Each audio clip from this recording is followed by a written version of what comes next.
Hello? Hello? Yes, Mr. Dean, you are live on air. What do you like to say to us, my friend?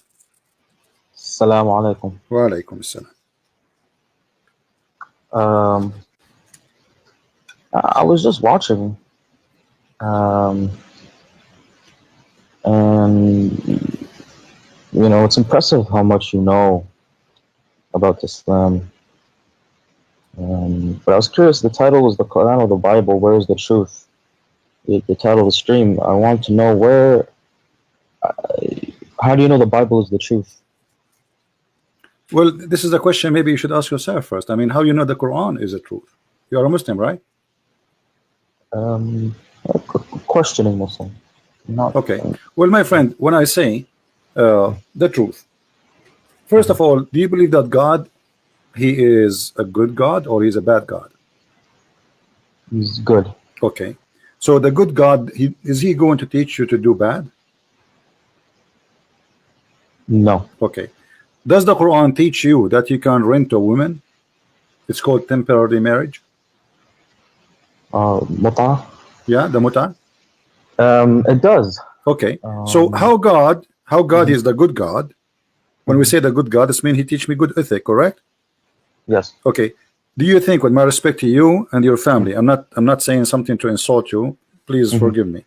I don't mean that. Do you believe that if your sister, with my respect to your sister, again, let us say this is my sister, not your sister, so you not be offended. Let us say I'm a Muslim, and my sister, she came to me and said she want to rent herself to do muta. What I will say to her? She will say to me, this is what Allah said. Now, I don't see anything wrong with that. Why is that? If it's consensual, if they both agree, yeah, and there's payment, and they agree on what's going to be paid, and they go and do it, I don't see anything wrong with it. Okay, but isn't it so? You don't have a problem if your sister came to you and says there's a guy, he offered me $10 to sleep with me for 2 hours. As long both of them they agree, it's fine for you, correct? Correct. Okay, but isn't it this is what prostitution is about? Yes. So you don't have your problem that God teaching me to do prostitution?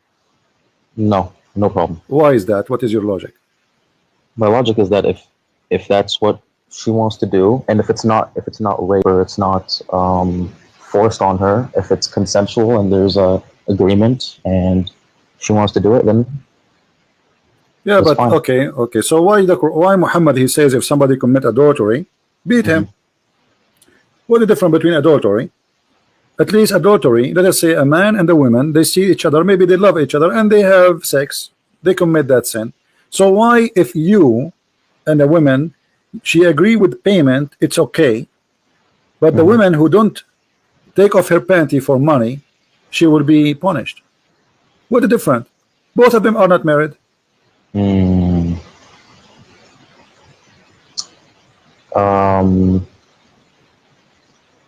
Yeah, that's a good point. Okay. Let me I'm not going to choose for you bad points about Islam, but obviously this is not an ethical, because if we spread prostitution, then even married men, they will practice that. So why we get married? If I'm going to sleep around with women additional to my wife, any woman she offer herself, I go in the elevator, a woman she says take me for $5, I do it.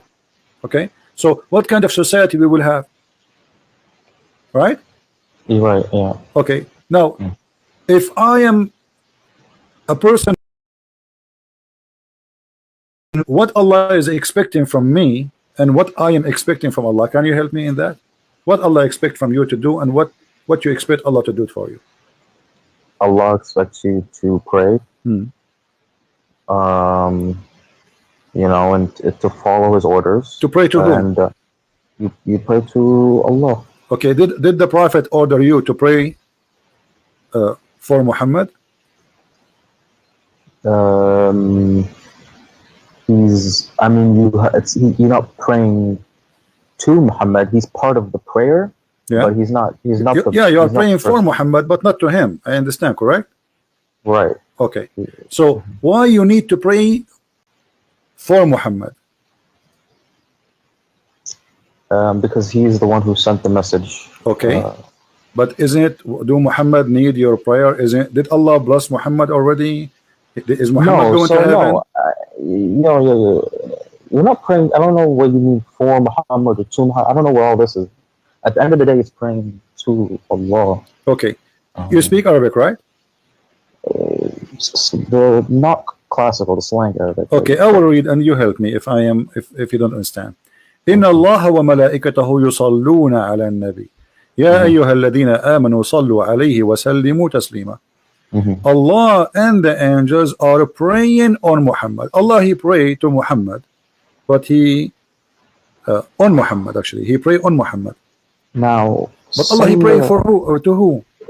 Sallu ala. When you say sallu ala, yeah, it's not really. That's not prayer in the sense of, you know. What is this? إقام الصلاة. أن الله وملائكته يصلون على النبي يا أيها الذين آمنوا صلوا عليه وسلموا. Yeah, يصلون على. That's the importance when you say يصلون على, it's more blessings on. Not okay, but hold on. Actual. Hold on. If this is a blessing, why we are using the word yusalli? You speak Arabic. The word yusalli is salat. The word the blessing is barakah. I mean, Arabic language is very rich. It's very easy to choose words. So when I say salah is salah. When I say barakah is barakah. And when you say yusalluna ala, you can also. Okay, I will go with you. So according to your what you said, that Allah and the angels are doing a blessing on Muhammad.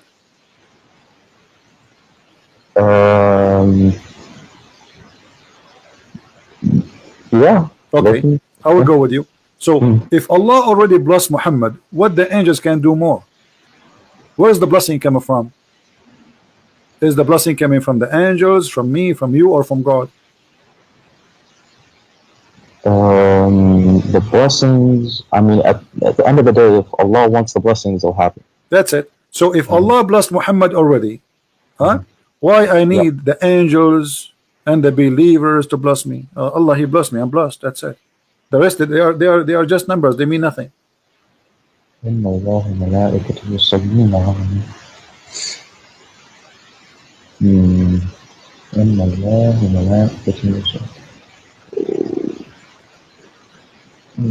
Maybe it's a message in that the angels also.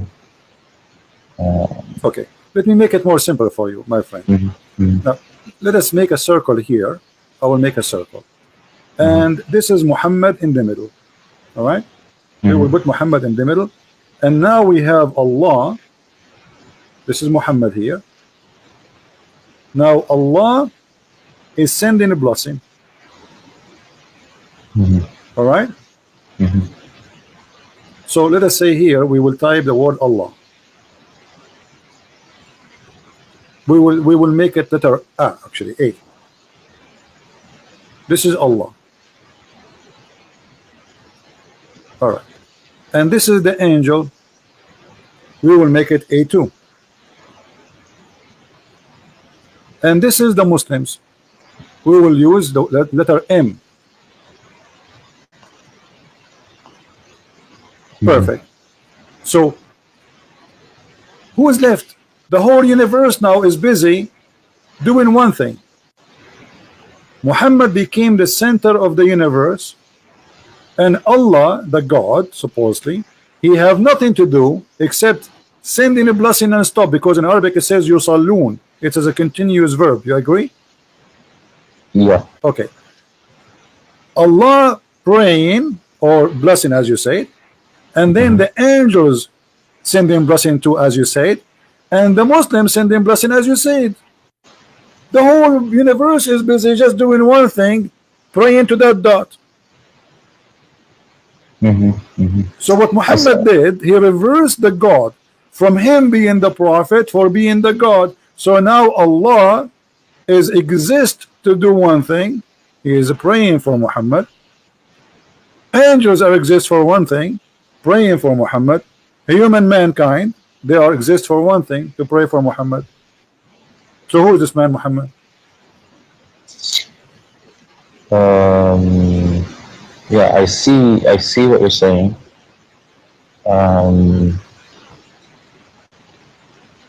Now, yeah, it seems like Now, what is okay? So obviously, I don't. There's some confusion. What do you know what the tafsir says for this, or My friend, doesn't matter. maybe It you can, says, as you said, you know, Allah, He pray on the Prophet, and etc., and He sent his contribution for him, and he glorify him, you know, etc. But this is very silly because it should be the opposite. It should be the Prophet and the angels and the believers praying to Allah, not Allah and the angels and the believers praying to Muhammad. yeah, Okay, yeah, it makes sense. okay. Let us. I will show you one more thing, Okay. but it has a connection with this what we showed you now. Mhm. If you have a fight and you have two wives, Mhm. who's going to help you in the fight?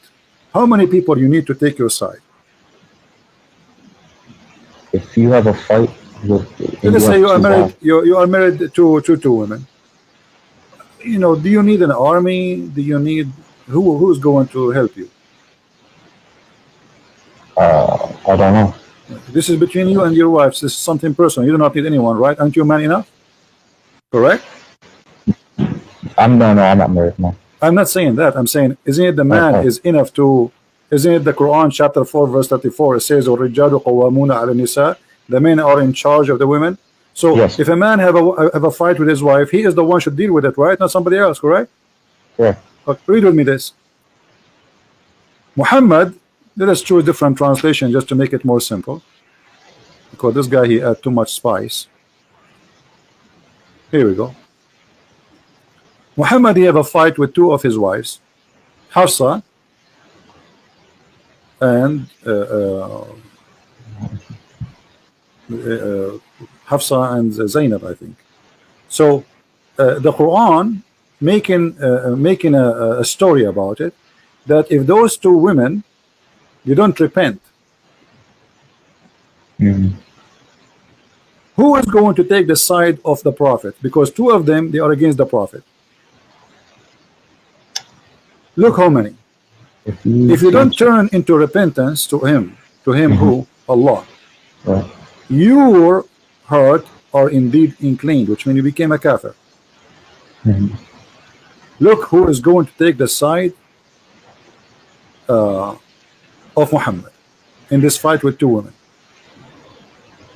But And if you if you back up each other against him who? Muhammad, truly Allah is his protector. Mm. Okay, is that enough? No. And Jibreel, what Jibreel have to do with this? Mm. What Allah have to do with this? I mean, the guy he have a fight with his two wives. Why Allah is this guy is talking like is if the Roman they are sending him a letter says we will have a war with him, I say I understand. This guy is going to face an army. He need God to help him. Muhammad is fighting with two women. They are 5 foot tall. Truly Allah is his protector, and Jibreel and every righteous one among the believer. And furthermore, all the angels. Do you see what happened here? Yeah, I see. What's the verse number of this? This is a chapter 66, verse number 4. Oh. Okay. Yeah, so, I see. So what happened here, my friend? Listen with me carefully. The same as what happened before. We have Muhammad. We will make another circle. And we have Muhammad in the middle. Muhammad now needs protection from two women. So who is involved with this fight? Muhammad, he got the following names. Jibreel,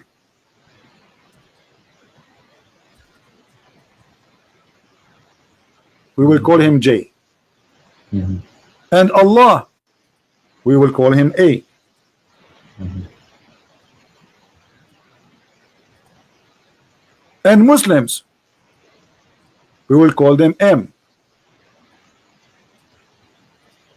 And all the angels in the world. Who is left? Yeah.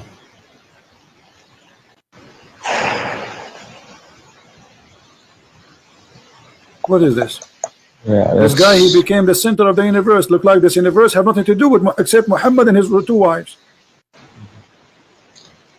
God, who created the universe, he have nothing to do except supporting Muhammad in his fight with his two women.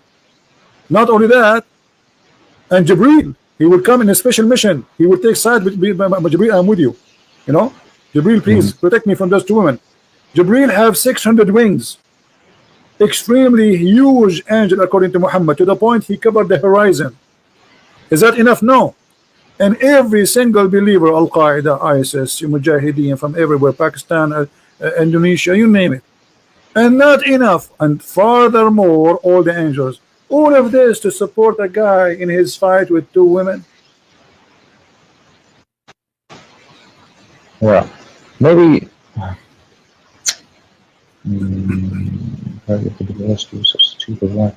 maybe he's Allah's trying to, he's sending a message. Our friend, the messages, so no problem. He can say to them, obviously, you see, look, Muhammad, what he's doing. Muhammad, he is here taking advantage of God. Anytime he needs something, he used God's name to control them. He could not control them no more, so he told them Allah is against you. But look what he did by making it the way he did it. He make it too much exaggeration. It's obvious it is a lie. Because he can say, Allah said you have to repent, and that's it. Right? We do not need the rest. And if you go against him, Allah is his supporter, Jibreel is his supporter, the believer is his supporters, and the angels are going to be in his back. What is this is about? Are we going to is that the end of the time? Is that a judgment day where two armies are huge, are going to destroy? It's two women. Yeah. So what's your point? I don't. So you're saying my point is that Muhammad, he is the center of Islam, and the rest is just character, like in the stage. You know, you put decoration. Well, he's obviously very important. No, not obviously he's important. He is God. He is the God. Everything serve him. God, he serve him. Allah, he serve him. Jibreel serve him. The believer serve him. Everything exists is for him. But not everything in the Quran is benefits the Prophet. What do you mean? Did Muhammad, he make verses saying any Muslim woman, she can give herself to the Prophet so he can do boom boom with her? I don't. That's in the Quran or the Hadith? Yeah, this is in the Quran. Chapter 33, verse number 50. Any woman, she offer herself to the Prophet, and this is only a privilege to thee. Why Allah will make a special privilege for boom boom privilege? Muhammad already have 13 wives, thousands of sex slaves. Why he need to say that Allah said to me, it is lawful for you the following women? Look how many counting here is. I mean, this, you get dizzy. Oh Prophet, we made lawful for you the wives. Well, thank you for telling me. I'm sleeping with them since the last century. I mean, this is silly actually to say to me that. Imagine I'm sleeping with those women since the last century, and now you say to me, I made it lawful for you your wives, or they are already his wives. What are you talking about? Don't you think it's too late? And whom has paid their door, and who your right hand possess, which means the slaves you own. Anyone you slave you own, you can jump on her. And the prisoner of war, and whom Allah assigned to thee. It's Allah assigned to you. This is a sign of Allah to take off their panty. And the daughter of your uncle, and the daughter of the partner uncle, and the daughter of your auntie, and the daughter of blah, blah, blah, blah, and the daughter of the daughter, and any believing woman, she offer herself to the Prophet. And look what they say in Arabic, in English here.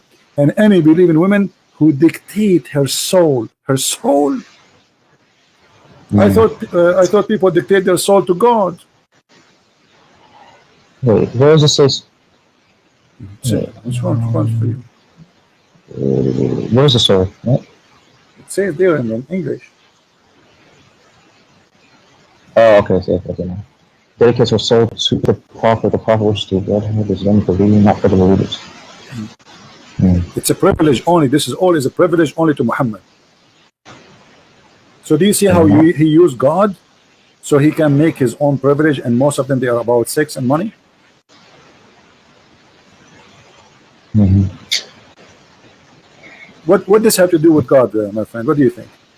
What does have to do with God? Why God is saying any woman she can give herself to the prophet? I mean, you told me that it's okay for you to do muta. Okay. Now, Yeah. what this is about?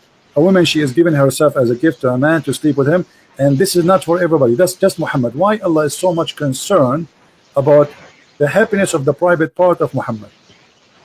Well, he's the messenger. So if I'm a messenger, that involve my private part.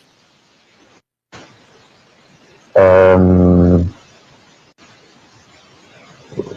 So now, I mean, if I am a anything. messenger, I just say I'm Muhammad now, and there's like a million women watching me. I say, hey, women, send me a message. Who want to sleep with me? Who want to give herself to me? My name is Muhammad. Is that what you're saying? So because I'm a messenger, I can sleep with all those women. What does that mean? What does that have to do with God? Is Muhammad is a servant of God, or is he a servant? He's a private part. Servant of God. Okay, so what does have to do with him? Why Allah? Allah? Do you know what we say when you say Allah is God? What does that mean? Imagine all those galaxies. You know how huge, massive the universe Yeah. is. So Yeah. imagine we are not even a dust, and the Yeah. God who created all of this, He is writing a verse about women taking off her panty to Muhammad. Don't you find that this is something very fishy? I do, yeah, but in the same way, I find it like if you talk about the Bible and you start talking about how God cares that we, mix fabrics, or we care like these little things. It's the same thing with all No, my any of the friend. books you're talking No, about. no, no. The Bible has some stuff like that. No, the Bible does not have a stuff like that. Let me explain to you what you're talking Don't about. eat whatever. Don't eat. No, this this is the law of surviving. This is not the law which is God gave to Moses. God gave Moses the 10 Commandments, and then Moses, he is the leader of his nation. So in order to survive, he gave them orders to follow. He's a king and he is a prophet in the same time. So don't get close to the camp if you want to do poo-poo. But this is have nothing to do with God. This is about hygiene and how to preserve yourself. Because you do. I think I lost him. So when Moses he gave those command, it was to preserve his nation from being sick and ill and etc. But this is not God that's talking about those things. So here we have a prophet who is subjugate. And okay, why Moses did not make a verse says any woman she want to give herself to Moses? Here we go. Moses is a prophet.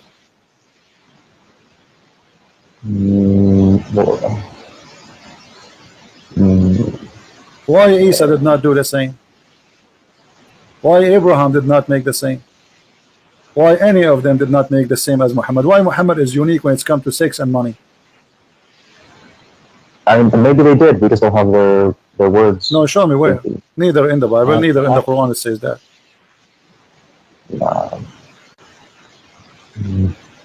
The only story in the Quran showing it's about David, and David in the Bible is condemned by God. David in the Bible accused David to be a criminal. His hand is full of blood. While in the Quran, the story is there is amazing. So why this man is subjugating God for his benefit?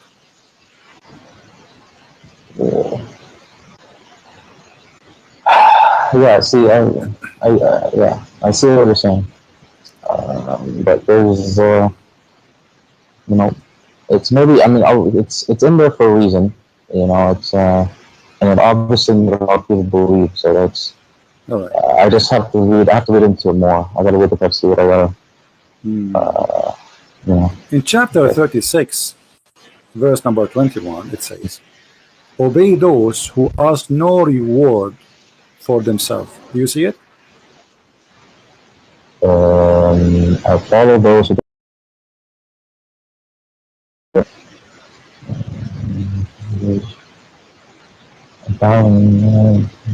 Yeah, I see it. Yeah. Okay. So we should not follow Muhammad then. Tons of verses in the Quran about money. Muhammad, he take the best of the booty. Safiyul Maghnam. Muhammad, he take the fifth of the booty. The best of the women. Muhammad, he made himself above all mankind. Any woman she can offer herself. Muhammad, he can marry a woman without even paying her, which means without even marriage. He just take her to bed. So The Quran itself contradicting the Quran. The Quran says, and by the way, those verses is about the disciple of Jesus. This is a chapter 36, verse number 21. Three messengers were sent by Isa, supposedly the Messiah, and one of them is Paul, and the second is John, and the third is Peter. So those three, they said to those who they are speaking to them, obey those who ask no reward of you for themselves. So this is the guideline. If somebody is decent, he will not ask for a reward for his own benefit. Do you agree with this logic? This is a good ethic, right? Yeah. Okay, so why Muhammad is not following this ethic? Word. So what you mean? He never. What would he ask for money? My friend, the Quran says that the fifth of the booty is for Muhammad. Al khumsu lillahi wa rasulih. You never heard of that before? Oh no, yeah, I have. Okay, you haven't, or you have? I have. Okay, so the fifth of the booty, and the best of the best of the booty, and verses about any woman she want to give herself to the Prophet. So why Muhammad is not following the guideline? Did you hear me? Hello?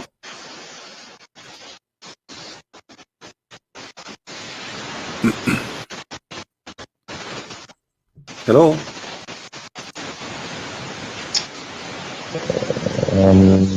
Yeah, you're cutting out a little bit. All right. I hear you. This is chapter 8, verse number 41. It says that Allah, he says, hello? Allah, he says in chapter 8, verse number 41, and know whatever of your war booty that you may gain, verily 1/5 is assigned to Allah and the Messenger. Right?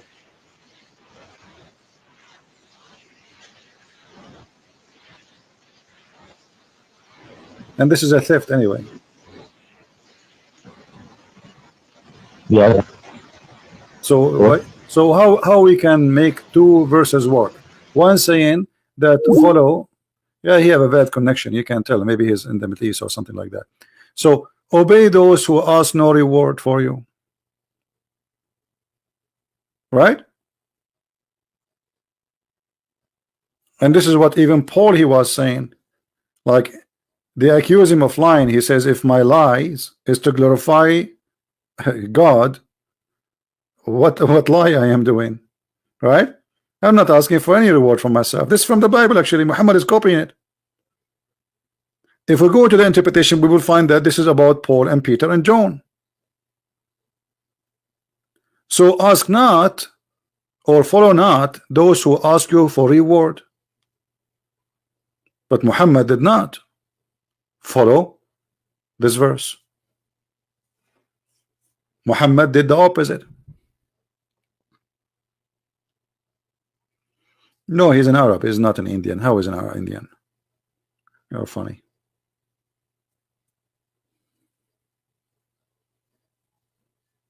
Call me back, my friend. So how this book can be the book of the truth? This is a book of the truth. Not to mention or forget to mention the stupid stories, flying carpet, mistakes in history, amazing mistakes in science. Have you ever heard of a God you do not know how the hair is created? How the rain is created? Have you ever heard of a God you don't remember which one he created first? The stars or the trees? One verse says the trees first and the stars next, and the other verse says the stars first and the trees next.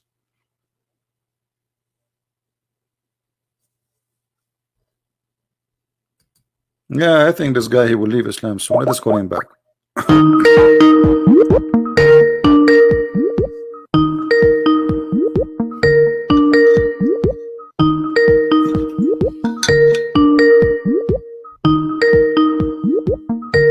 Hello? Yeah, yes, my friend. Go ahead. So what do you think, my friend? Do you think Muhammad is a prophet still? I have a bad phone, bad connection.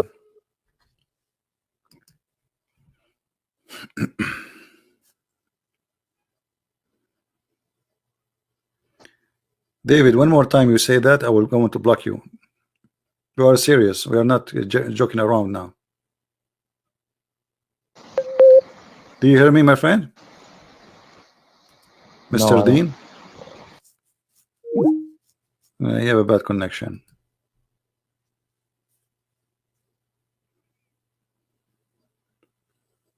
It's okay. Obviously, he is listening and he is learning. They will leave Islam very soon, as the rest of them. So where is Muhammad, and where is the prophecy, and where is the prophet? Okay, and you call him a prophet. Where is the prophecy? Here we go. This is the Quran. Who want to show me a prophecy in the Quran?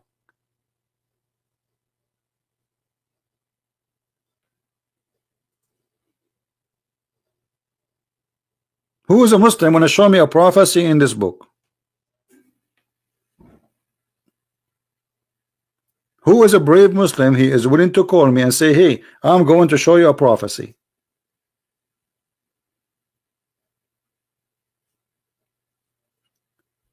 Do you remember the chapter? It's called the chapter of the Kafirun, which the Muslims always recite for us.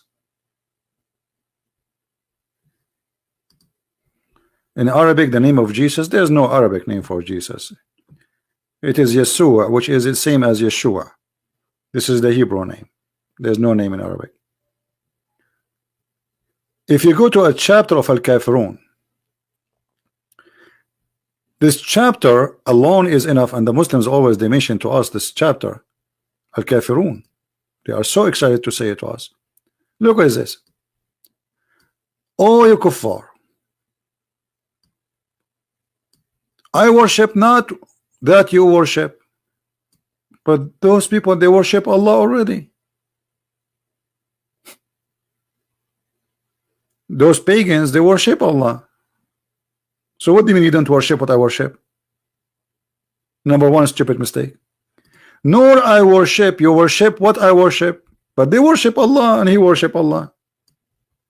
And I will not worship that which you worship. And look here what he said, nor you will worship that which I worship.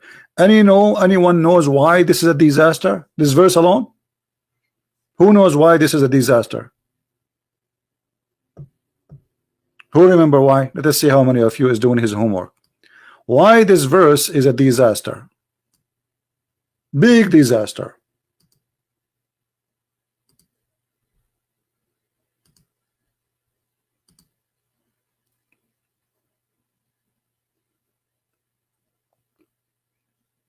Because he said to the pagans, who he is one of them too, you will never worship his God. But all of them later they became Muslims.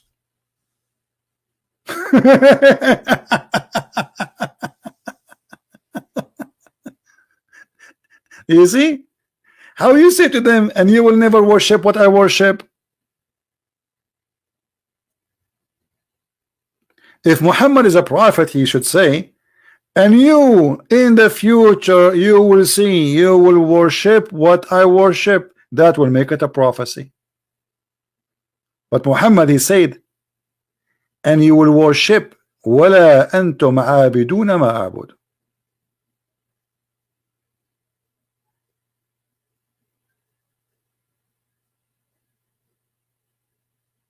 Muhammad, he got himself busted.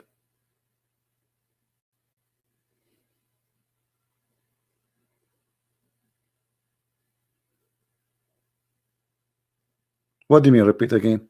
Muhammad saying that the Arab who they are not rejecting Islam, they will not worship what he worship. But later those who he said that to them, all of them they became Muslims. So this was a false prophecy from a false prophet. And supposedly the one is talking here is Allah.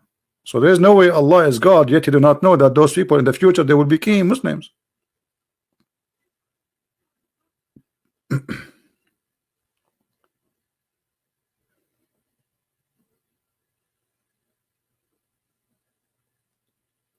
Any Muslim?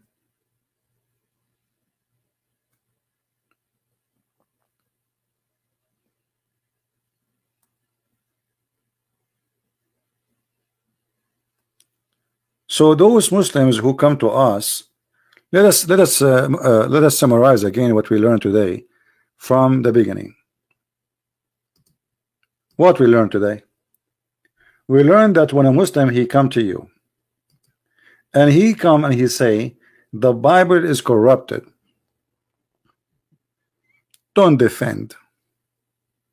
Don't start quoting verses from the Bible. Yes, Dean. Assalamu alaikum. Wa alaikum assalam. Can you hear me? I hear you. Okay. Yeah. So, my friend, what do you think about Muhammad? Do you think he's a prophet? Now he could. I mean, he could still be a prophet. I mean, what you showed me, you know, it's possible that Allah just gave him special rules, which is not. Okay. Which is okay. What make a prophet a prophet? What makes a prophet a prophet? Prophecies. But like what? Give me a prophecy. Where we have the Quran in front of us. If there's any prophecy in the Quran to make Muhammad a prophet? Do you see the verses we are showing on the screen? The Kafirun? Yeah, I see him. Okay. If you go and read the interpretation, you will see that those people who Muhammad he said that verse to them, all of them they became Muslims later. So this is a false prophecy. How he said to them, nor you will worship that which I worship, and later all of them became Muslims. Nor will you worship, nor will not worship that which you have been wont to worship, nor will you worship that which.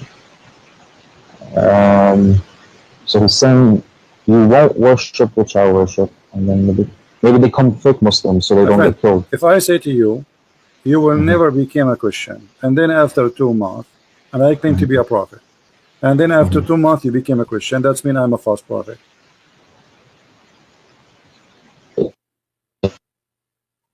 Because a prophecy, if you say something, prophesy something, it have to be true.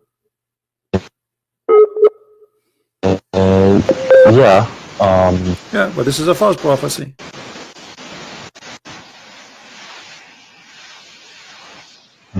Well, who is he talking to here? No, will you worship that which I worship. People of Quraysh, is it right? The Arab, but all of them they became Muslims in his time, not after. In his time, during his lifetime.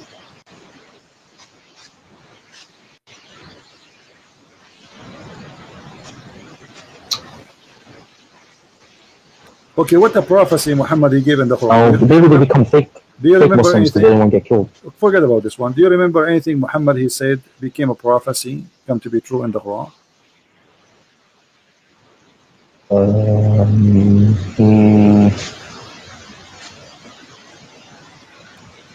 I will give you one. I will help you. Okay. Have you ever heard the Muslim saying that Muhammad he prophesied that the Roman after they lost they will win? He said, yeah, he said that the Romans were defeated, or the world were defeated. Okay, this is a chapter 30. The Romans have been defeated in the close by land, and after a few years they will defeat. They will be victorious. In Arabic it says بضع سنين. في بضع سنين. The word bada is between 3 to 10.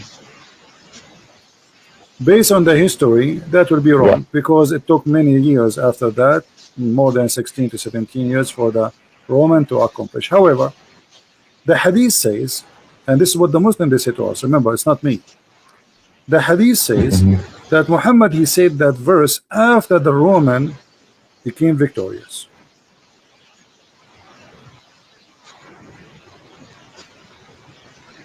Oh. So how this can be a prophecy? No, this is not a prophecy. Okay. The Roman Empire has been defeated in the length of span. Yeah, no, this is. Give me a second, I will show you the hadith. The last thing. Because Muslims they keep talking about this verse, they say, brother, this is amazing how the prophet he knew that. First, the calculation is wrong. Secondly, even the hadith says that we have a problem here.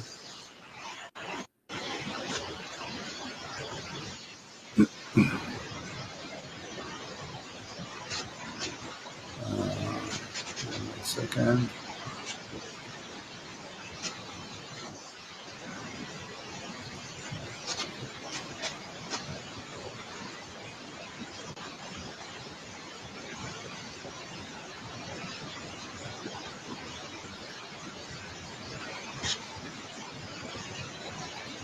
Are you talking from the Middle East?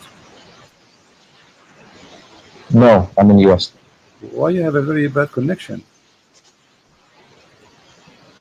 I don't know. All right. Let us see. I'm just trying to find you the hadith.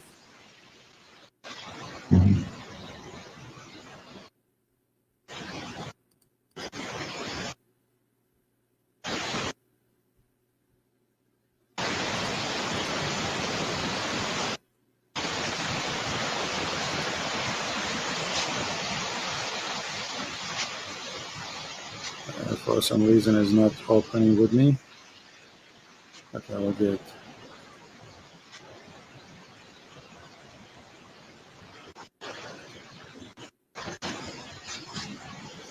Just to show you how Muslims they say things, it doesn't make sense, and it's not even honest when they say it. Or maybe some of them they say it without knowledge. You know, many Muslims they speak without knowledge. All right, here we go. We found it finally. Thank God. Sometimes you want something, it doesn't come. All right. Let us put it in the screen.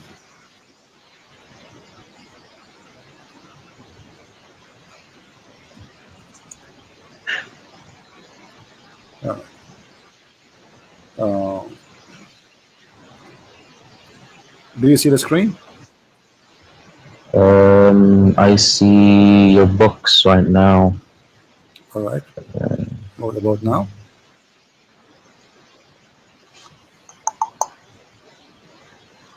No, I still see your books. It's okay. We'll take a little bit of time to come to you. It says here that in the day of Badr, the Roman had victory over the Persian.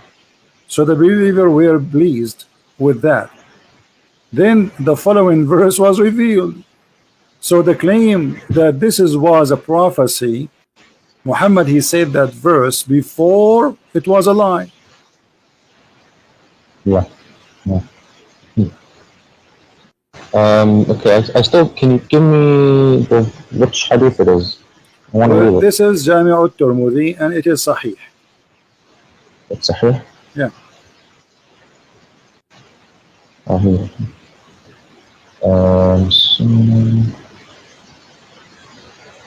So the believers were pleased with them, the followers were ruled, Alif Lam Mim, the winners have been defeated. On the day of Badr, the winners had a victory. Yeah, okay. I see. So the verse revealed after the Roman was defeated, not before. So what you know, I will tell you a prophecy. I'm a prophet now. Trump, he will win the election in 2016. Yeah, this is what Muhammad is saying. I mean, what is the prophecy here? The guys already, they are victorious. So where is the prophecy? Okay, well, I don't. Where did he say that they will? It says the Romans have been defeated. Yeah, and after the defeat, they will be victorious.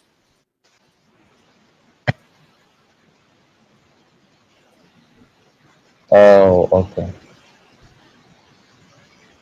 He said that we were happy with the victory. Okay.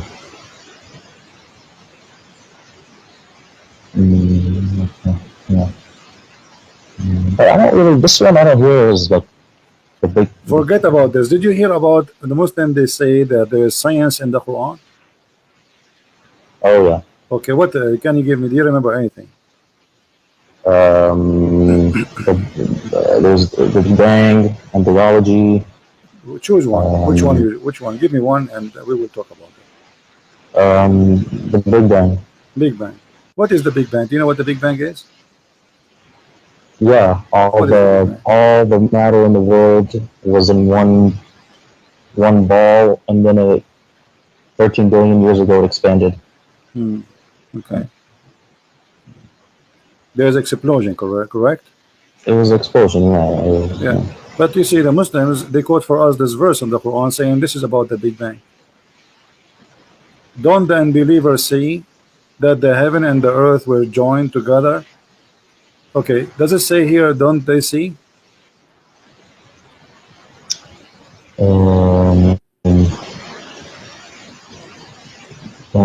You have to give me what's the verse? What's the verse number? Chapter 21, verse number 30.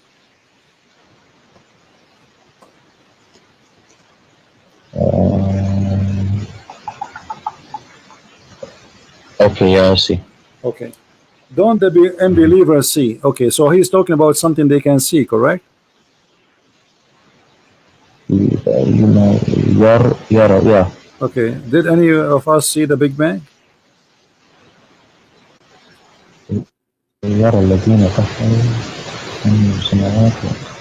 No, but Okay. yara.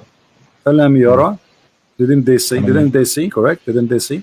أولم يرى الذين كفروا أن السماوات والأرض كانتا رتقا فتقناهما. So didn't you see? So Allah is talking about something He can see, not something happened in the past. You know, I mean, something you can witness for it now. I mean, at least we can see how it is now. So what the Quran is speaking about, that the earth and the heaven, they used to be together, and Allah, He lift up the sky. I don't think, but I think you're taking it too literally. No, let us show you that this is what it's meant. You see, I don't say things, you know, I don't know, by now you should know that I don't say things unless this is how it is according to Islam. Okay? Allah, He lift up the sky. You know that? I mean, I see it. It says, no, it doesn't say وَجَعَلْنَا مِنَ الْمَاءِ. Yeah, this is a different verse. Chapter 13, verse number 2. It says, Allah is He who raised the heaven without pillars that you can see. Do you see it? Yeah, who erected the heavens without pillars. So connect this verse to this verse, you will find that they are saying the same. Whoa. Should connect it. Yeah. Don't the believers see that the heaven and the earth they used together? Okay, what He did? He lift up the heaven. He separated them. He established Himself above the throne and everything. He erected the heavens, the Sama. He raised, but this is different. I don't see the connection. The connection is that the earth and the heaven, they used to be connected, correct? In the previous verse. Yeah. This one here is saying Allah, He raised it up. This is how He split it. Allah, He raised up the heaven. Okay. So, but let me ask you: is that true that that the heaven is raised above us? No. So this is a lie. How God He says such a thing? We are not even a dust inside the space, inside the heaven, if we can call it heaven. Correct. So we are the heaven is not lifted from us. We are inside it. We are little tiny. It's not even like the size of a needle, the head of a needle, inside the heaven. So how He lifted up? But because this is how Muhammad He say things, the earth and the heaven, they are not connected. The heaven is up, the earth is down. So the heaven is up, but this the truth is not right. The heaven is up, the heaven in the right, the heaven in the left, the heaven underneath of us, because the earth is not a flat, and there's heaven around us all over. Yeah, there's no. Yeah, that's right. So this is a very false statement.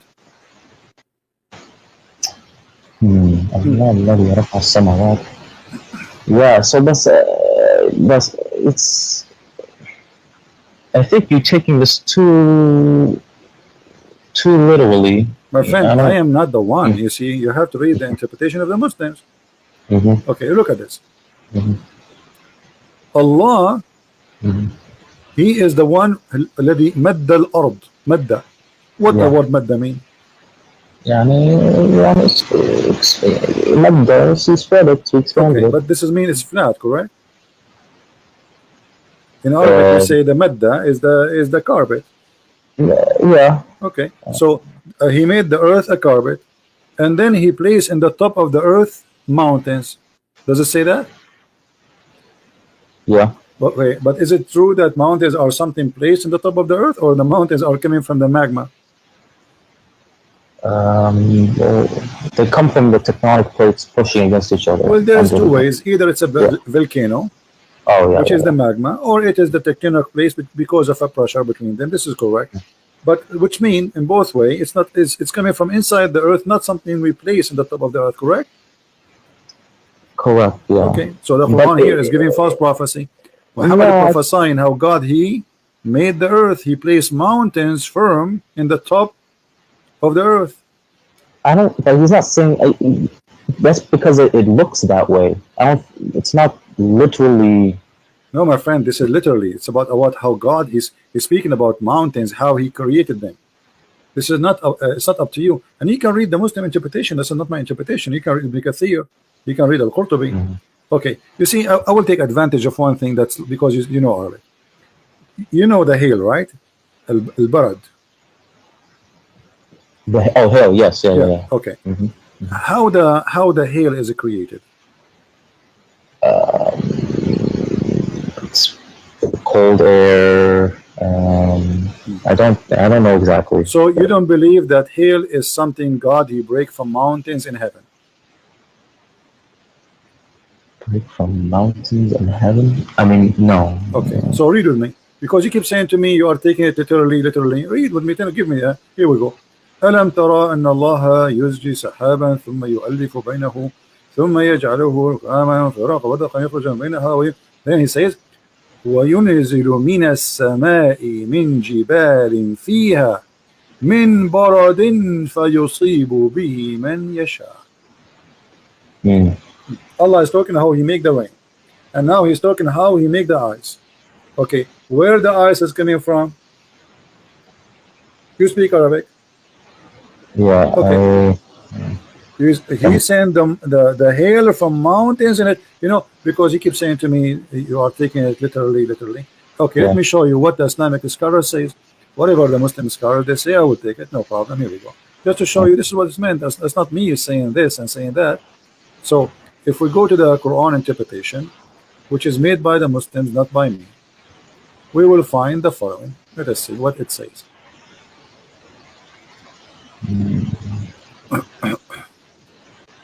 This is a chapter 24, verse number 43.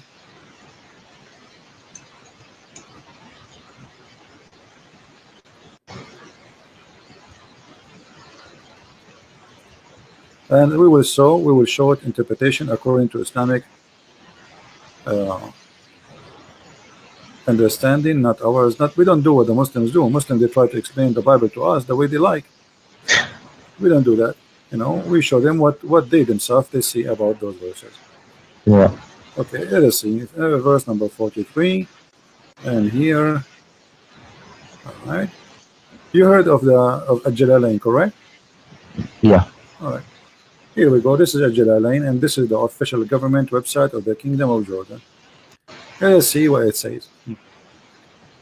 And He sent down from the heaven out of the mountains min jibal, mean extra, that there is in the heaven. Does it say that? Yeah, it says that. Okay. Yeah. So Allah is sending hail from mountains in heaven. How God He do not know even how hail is made? So We can change the interpretation. Maybe this guy is wrong. I mean, people make mistakes. Maybe this guy he have a wrong understanding. Here we go. This is Ibn Abbas, the cousin of your prophet. All right. It says, and then he says, and then He sent down hail from mountains in heaven. Yeah, that's not right. Okay, but this is God. Yeah. And God is saying to us how hail is made, how rain is made. How this can be true? If this is God talking and this is wrong, that means Allah cannot be God.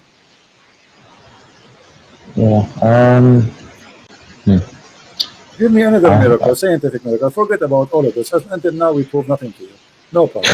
Yeah, it's okay. It's okay. I have patience. Tell me, give me another one. I'm here. Will you enter the mall? Go ahead. I'm here in your service, my friend D. Thank you. You're welcome. I mean, I hear there's unique fingerprints. Fingerprints, no problem. But I want to show you today how, my Yeah. friend, with my respect to you, you are a Muslim, and I'm not trying to insult you. I don't mean you when I say Muslims, they lie. But they lie. Your brothers in real religion, they lie. You speak Arabic, so how this is can be, I mean, how they can fool you, my friend. Here we go. Yeah. This is about the word binan. Mhm. Okay, let us see what the verse says.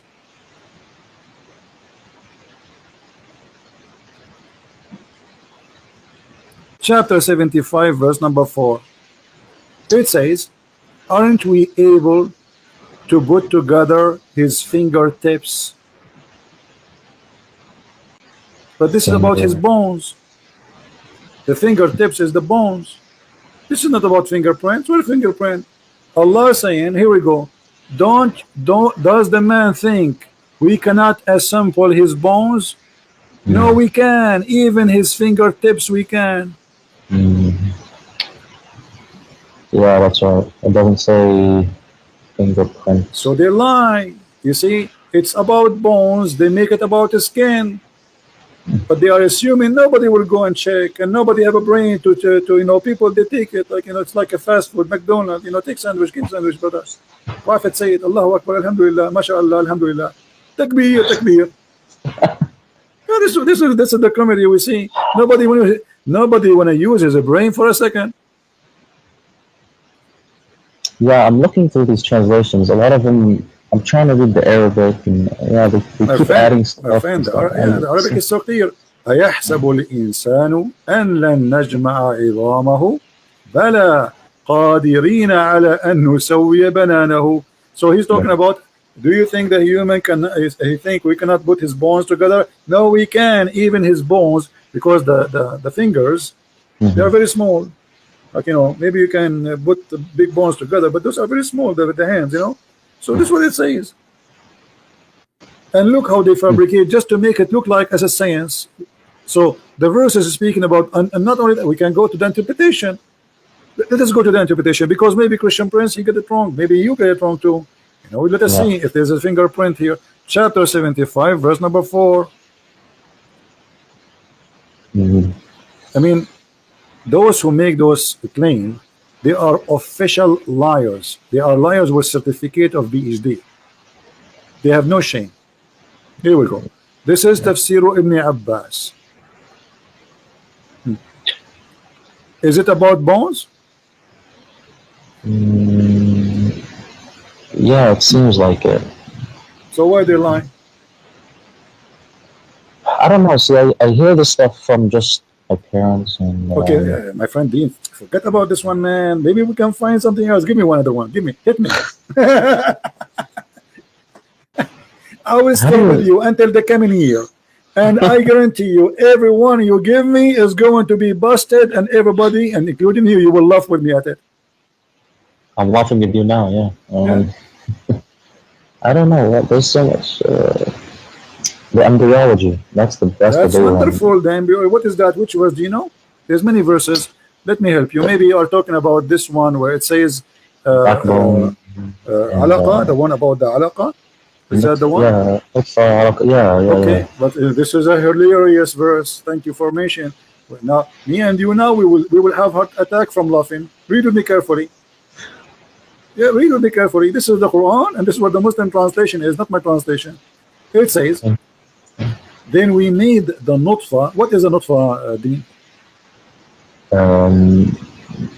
The nutfa is the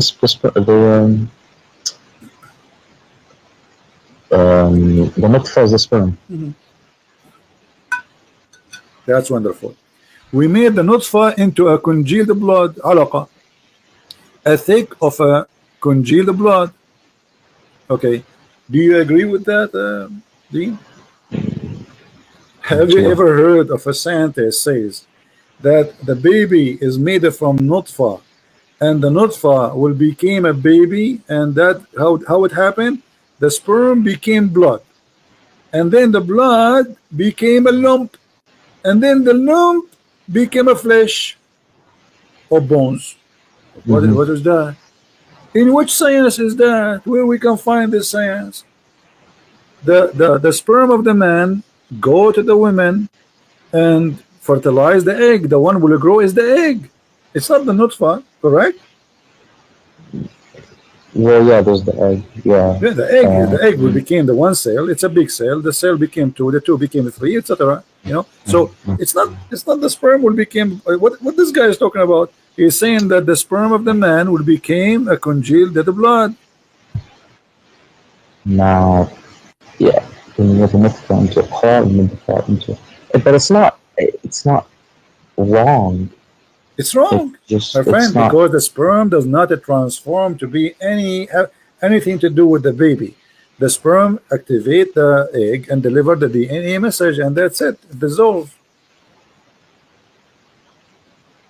According to the Quran, what is the first stage? At the first stage, you are a sperm, correct? Then you became a blood. Go and check from now until the coming year and find me who is the scientist who will say that the first stage is a blood.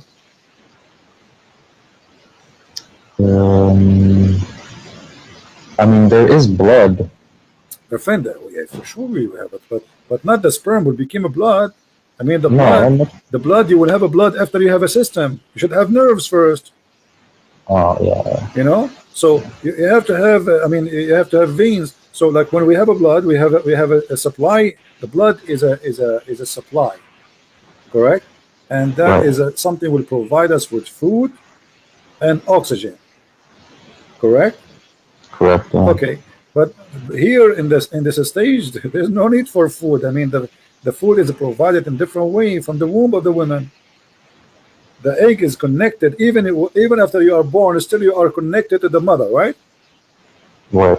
So here he's saying that the sperm became a congealed blood. Let me show you another verse. Okay. Do women have a sperm? Do women have no? Okay. Chapter 86, verse number 6 and 7 says that there's a gushing fluid, sexual fluid, coming from the backbone of the man and the ribs of the women. Where do you think the sperm of the man is coming from? Sperm from the man. It's coming from the testicles. Well, you are very close, but let us go here. According to the Quran, no. The sperm of the man is coming from the backbone, and women have a sperm, and it's coming from her ribs. Yeah, I mean, no. I don't see women here. Where do you see men, women? No, the word tara'ib in Arabic is the location of the necklace of the women. It is a word that has to do with the ribs of the women, and specifically the location of the women necklace. This is what tara'ib means. موقع القلادة. ترائب الصدر هي العظام الرطبة التي تقع فيها القلادة. موقع القلادة من الرقبة للمرأة. So it comes from between the backbone of the man and the ribs of the women. How is that? What kind of God do you think that the sperm is coming from a backbone, which is the last bone in your spine, and women have a sperm coming from her ribs? You know, let us go and see the interpretation. Maybe I'm wrong. Yeah, I have to. Yeah. No problem. Here we go. This is chapter 86, verse number 7. Let us go to Ibn Kathir.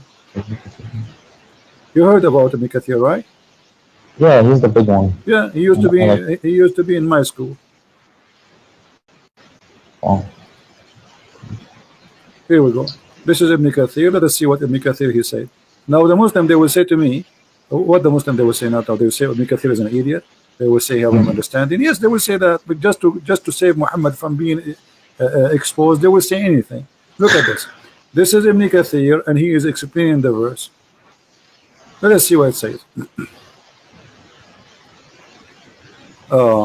He is created from a water gushing forth, meaning sexual fluid that comes out bursting forth from the man and the women. Thus the child produced from both of them. Okay, wonderful. Now he continues saying, proceeding from between the backbone and the ribs, meaning the backbone of the man and the ribs of the women. referring to hairy chest. And here the translation is not accurate. It's not hairy chest, it is the location of the necklace. What do you think? Do you agree that women, she have a sexual fluid which make the baby, and it's coming from her location of the necklace of the chest? She has, I mean, yeah, she has a part in the, it's not the right location. No, it's not from the necklace. The woman have a sperm, my friend? No, no sperm, no. Yeah, but this is what it says. It says the baby, it says gashing fluid. It's a gashing forth liquid. It's a fluid. Do you see it? Yeah, it's a sexual fluid. So this is cannot be the egg, because the egg is not sexual fluid. It's not even a fluid. All right? Right, yeah. Yeah, and not only that, Muhammad himself, he explained that. That's why Ibn Kathir, he read for us that the Prophet said. Let us see what the Prophet said.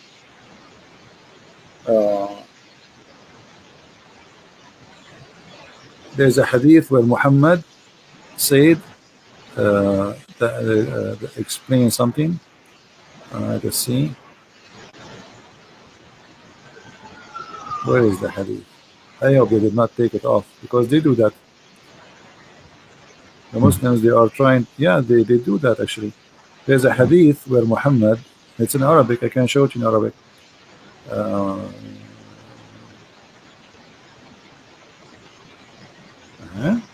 What happened to the hadith? Okay. Here we go. Actually, this is the hadith. This is the hadith from Muhammad. Proceeding from between the backbone and the ribs, the backbone of the man and the ribs of the women, and here he takes the explanation from Muhammad. The fluid is yellow and fine in texture. The child will not be born except from both of them, i.e. their sexual fluid. So what Islam teach, that the woman, she have a sexual fluid in her private part. That is a sexual fluid, which is the sperm of the woman, which is coming from the location of the necklace in her ribs. Do you agree with that? No. Okay. And do you agree that this sexual fluid, which is yellow and fine in texture, is the one who will make the baby? No. Okay. And the man have a sexual fluid which is thick and white. And this is what Muhammad, he said in the hadith. Let me show you the hadith so you don't say I'm making things up. This is the hadith of Muhammad saying the following. Where is the hadith coming from? As usual, from the box of the hadith.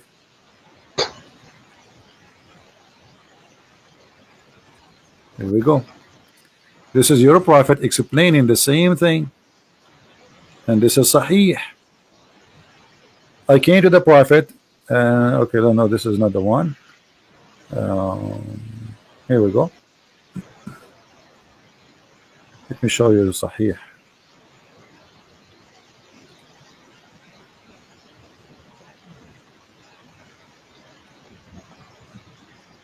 Here, the hadith saying, Anas ibn Malik reported from Salim, narrated, blah, blah, blah, blah, blah, blah, blah, blah, blah. Okay, anyway. Then it says, in case that the woman sees that she must take a bath, she sees what? She sees a dream. She have this charge. When a man sees sexual dream, and the woman sees sexual dream, he says, upon this, she asked him, a woman, she said to him, what I will do if I see, you know, I have orgasm. He said, upon this, he says, the wife of the prophet, he says, does really this happen? Because the wife of the prophet, she never had orgasm.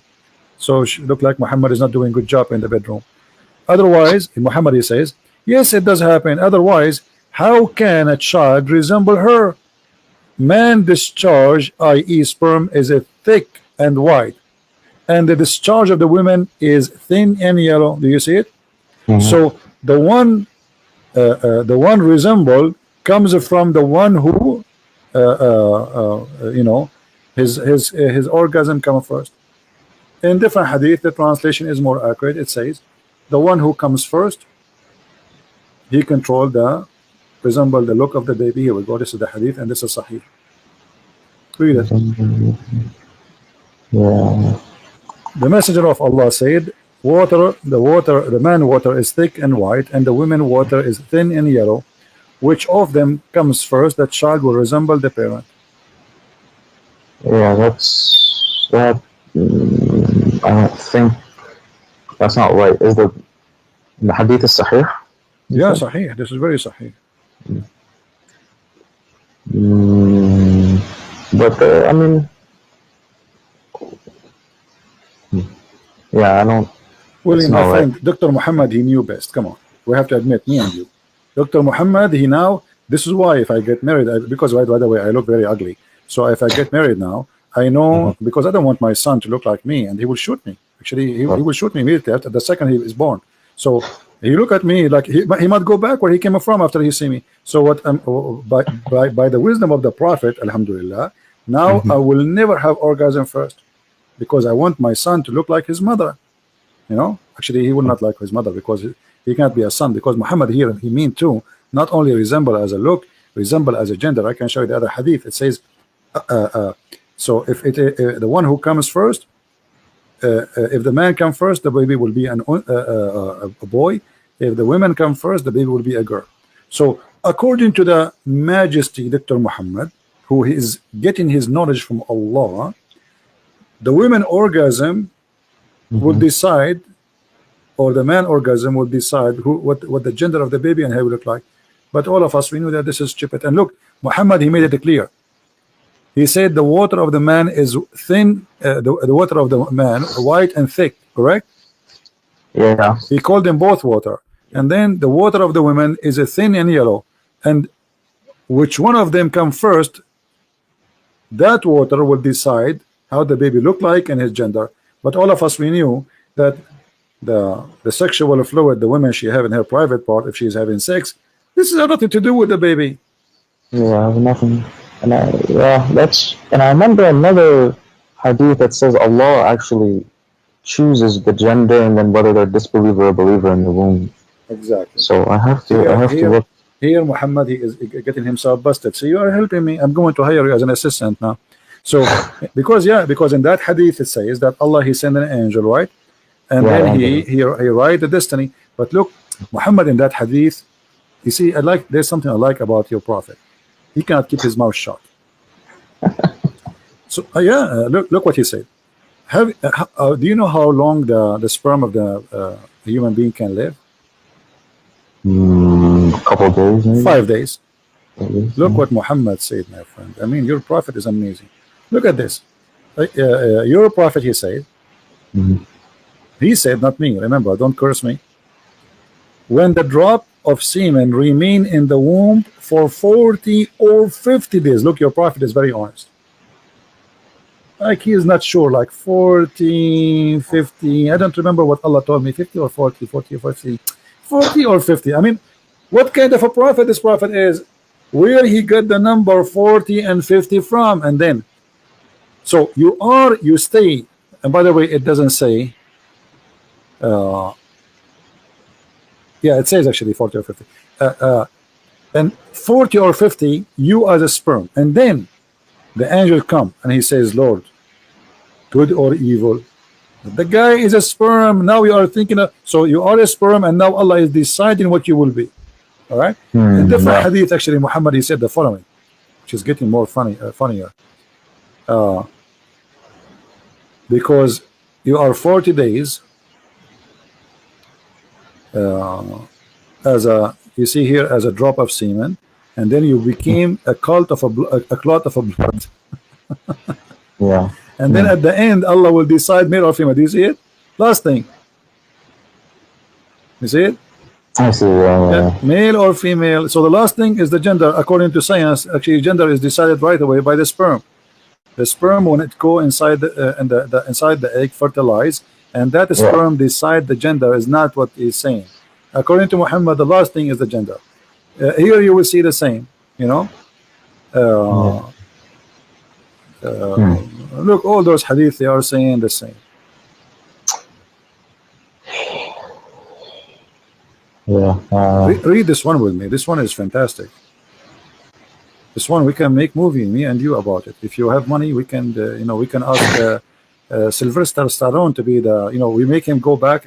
We make a cartoon movie like he was a sperm, Sylvester Stallone, and now he go in a mission and he stay as a sperm in the womb of the enemy for 40 days.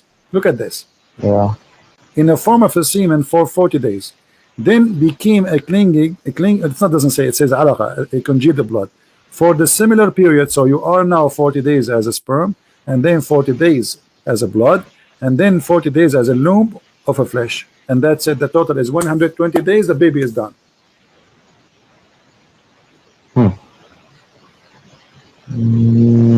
Yeah, that's 100. Yeah, no, that's not right.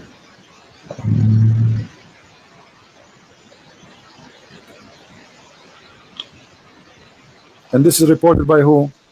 Both Al-Bukhari and Muslim. Now the hadith, the hadith is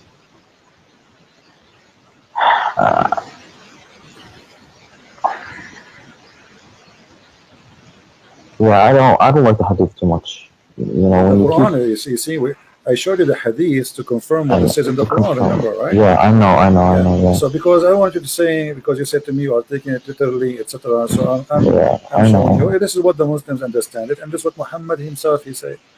Yeah, no, Forget about this. Give me another miracle. Forget about this. For that, nothing is working. Nothing is working. What I can do. Maybe you never know. Maybe this one coming one is going to work. Give me another one. Just last one. But The this last one? try to choose something that can hit me in the head, break my head to pieces.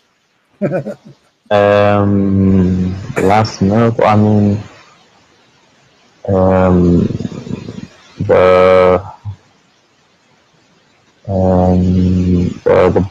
the sky being the atmosphere protecting us.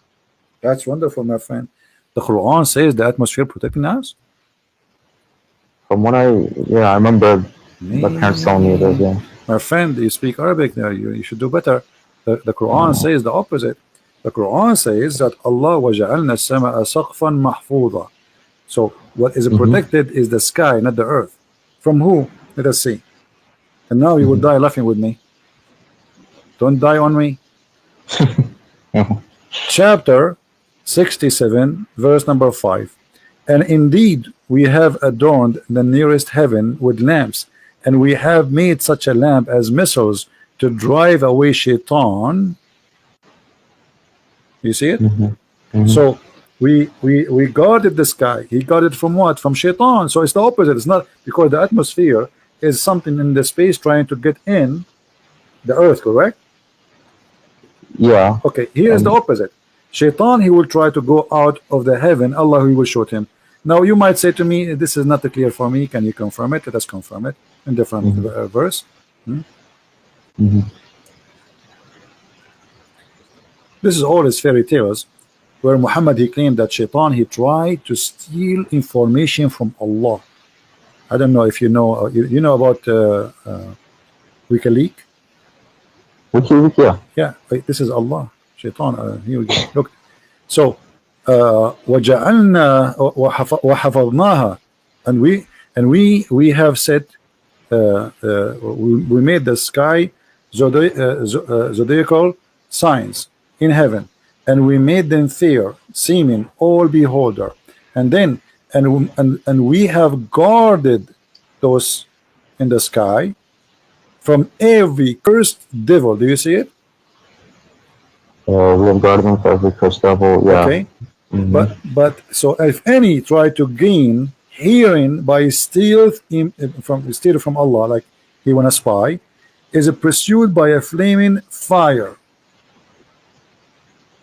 This is the atmosphere they are talking about. You see how they lie to you? That any that gains a hearing by stealth is pursued by a flame. Yeah. This translation is really weird. Let us change the translation. Maybe you can get something more simple, because this guy, I don't know, sounds like he's taking too much beer. So look, we changed the translation here, it became different. And verily in the heaven we have set mention of his stars, and we have beautified it for beholder, and we have guarded it from every outcast devil. We have guarded what? The sky. Save him who steals the hearing. And then the other verse, you know, that the one connected with this one, if he try to steal, Allah will shoot him with the star. Do you see it? Yeah. Okay, so what is the atmosphere?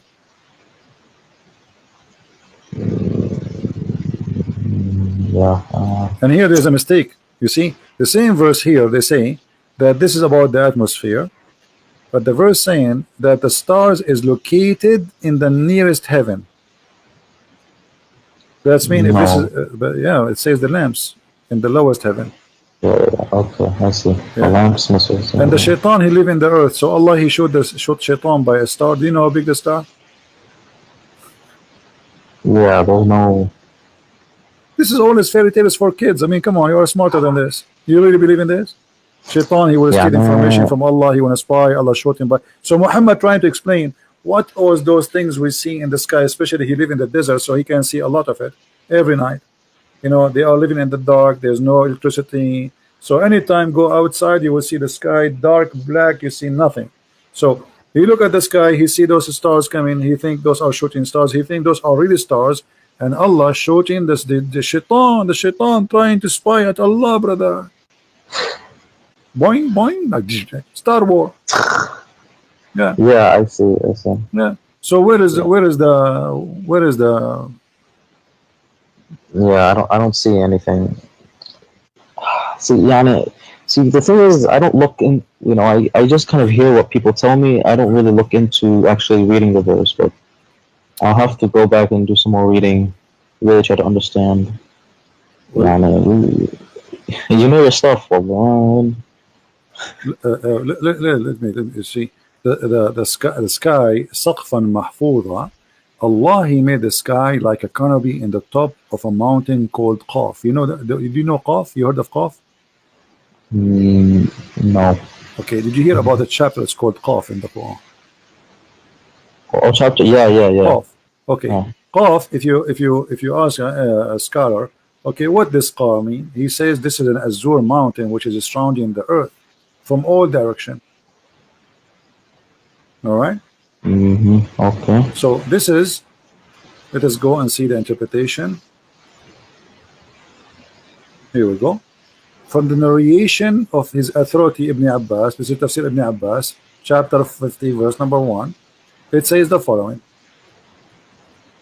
that he said the interpretation of Allah saying Qaf. He said Qaf is an azure mountain overlooking this world, and the color of the sky takes from it. Allah swear by it. Do you see it? So what happened is that this is a mountain. It's a blue, and it's surrounding the earth from. The earth is a flat, and there's a wall fence, and then in the top of the fence, in the top of the wall, like a room, there is a dome. That is, or a roof.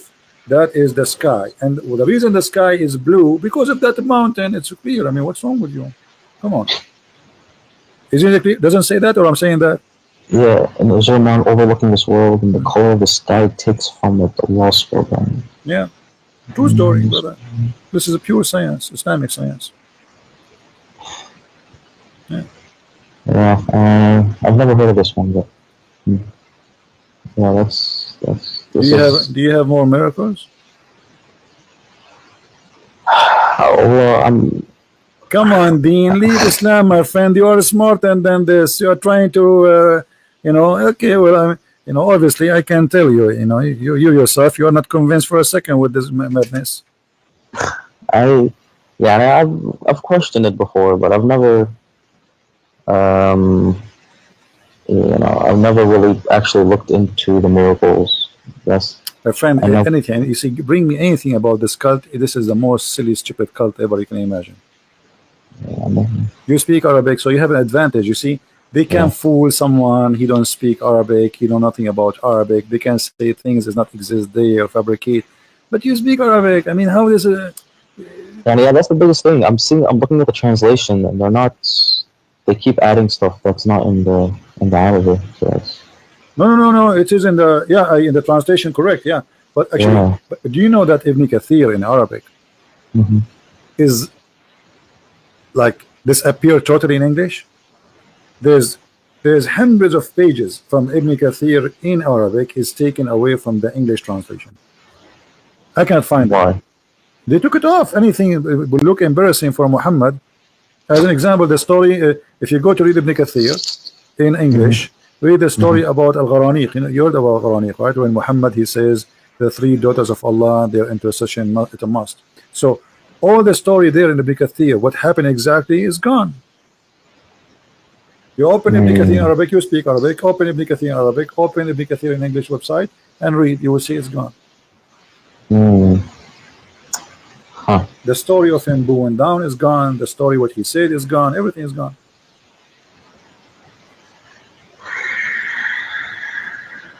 Yeah. What else? What else they told you? Well, I'm out of miracles. I don't. You're out of I mean, miracles. even Guys, they say even the Quran. Our friend Dean, by the way, I welcome you to call me anytime. You are a nice person, but our friend Dean is out of animation. Okay, so when I originally called, so I see, you're doing a good job of proving that the Quran the truth is not in the Quran.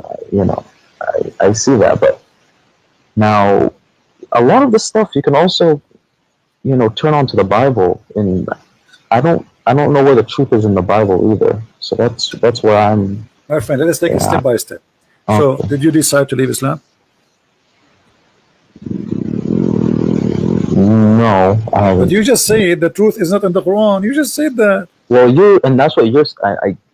Okay, but do you agree? I mean, come on, be honest, Dean. After Yeah. all what I showed you, is that the truth in your eyes? Be honest.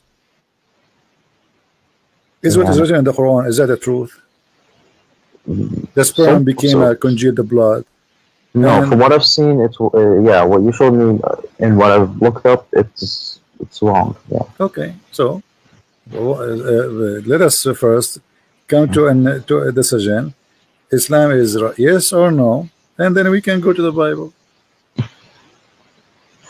But but the Bible, even it seems like it's going from one cult to another cult. So I don't My friend, know. you see, you can say whatever you want. You You know, can say the it's Bible just- is wrong, no problem. Yeah. And first, we finish from Islam, and then if you want, you can go and see in the Bible, and we will see together if this is a cult or not.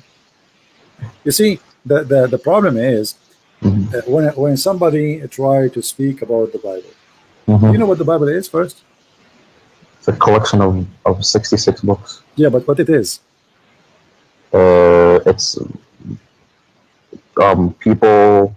I say it's a bunch of legends. Okay, no. And, Let me tell you. The Bible is history,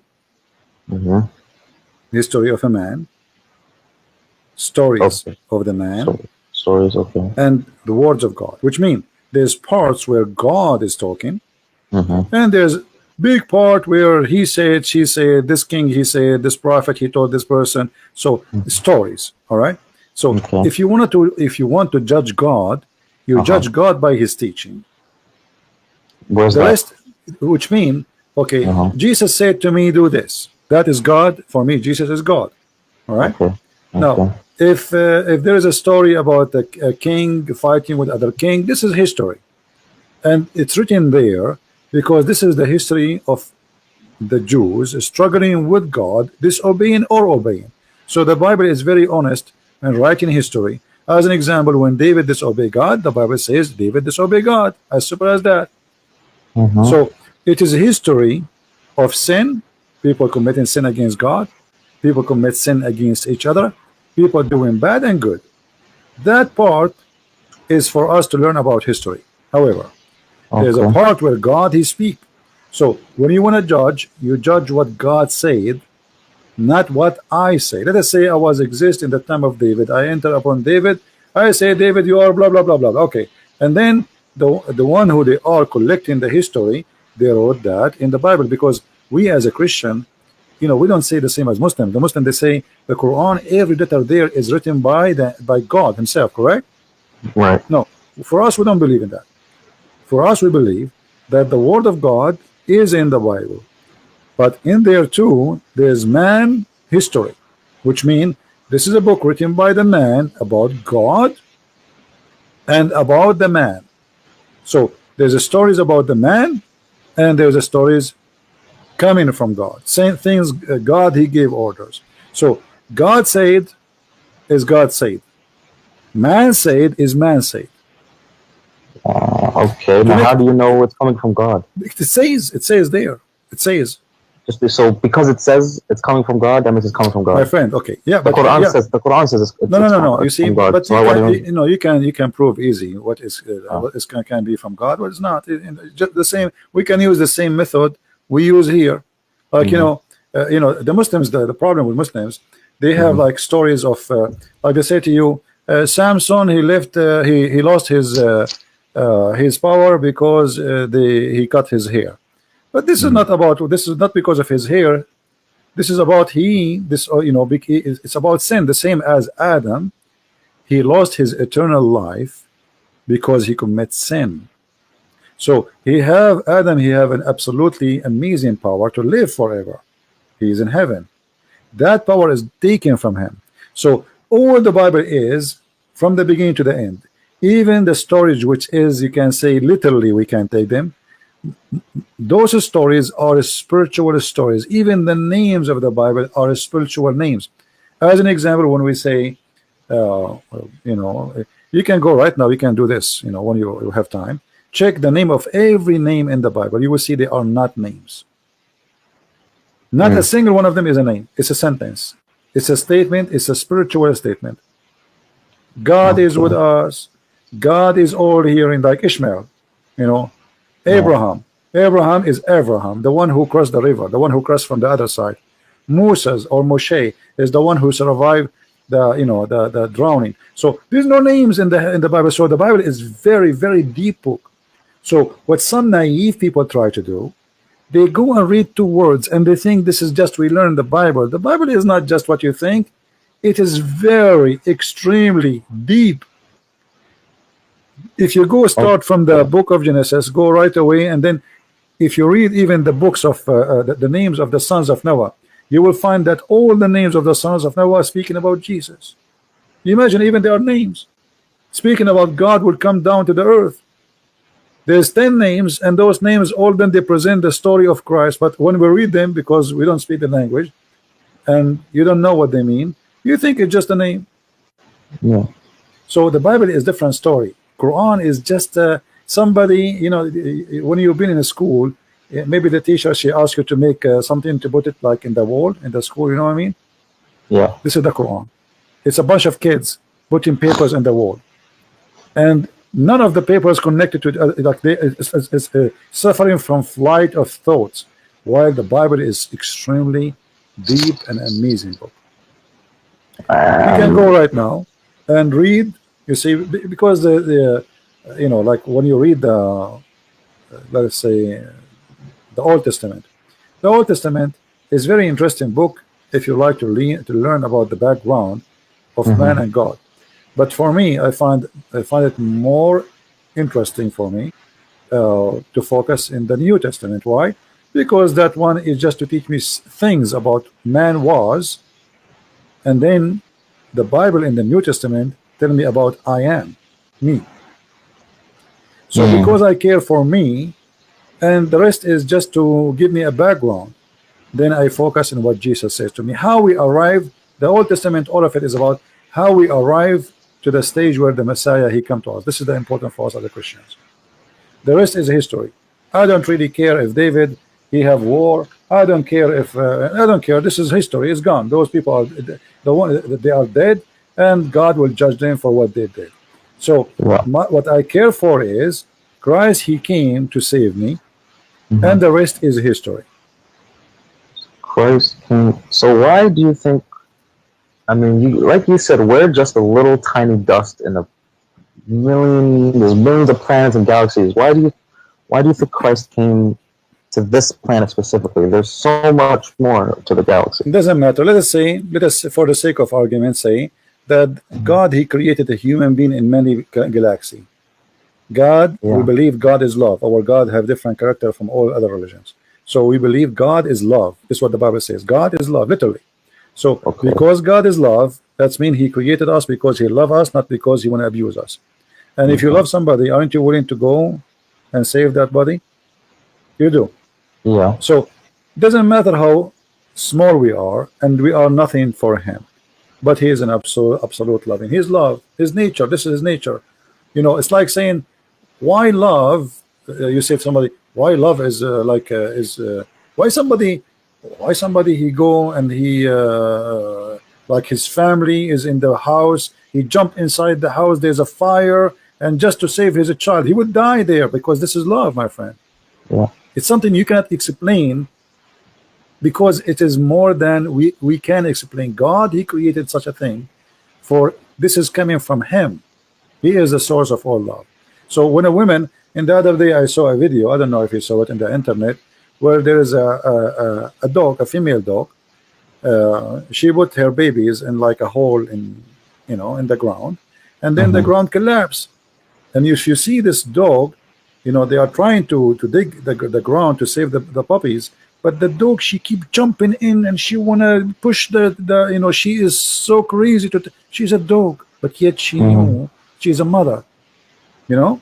You see how amazing it is. So you ask yourself, okay, well, she is doing that, she might die too, but she don't care. She is not thinking. She wanna go and save them. And even the rescue, they are trying to take the puppies from the ground. She is bothering them because she keep jumping. They push her away, and she keep jumping. They cannot use tools to take the rocks. So this is amazing love, which is created by God. He put it inside those, we call them mothers, even if they are animals. So love cannot be explained, for it's a miracle of God, and God is a miracle. Okay. I mean, yeah, I'll have to, because from coming from this, you know, the Islamic point of view, I've always thought almost like Christianity is almost like its own cult. And you see, when you say cult, my friend, when you say cult, what will make a cult a cult? Cult, if the leader, he want to have sex with our wives. If the cult, he want our, yes, it's about money. Cult is about money, sex. This is what it is about, you know. So did the Messiah did that? No. Did he ask her for any return? No. Did he ask for money? No. Read the whole Bible. He did not own anything.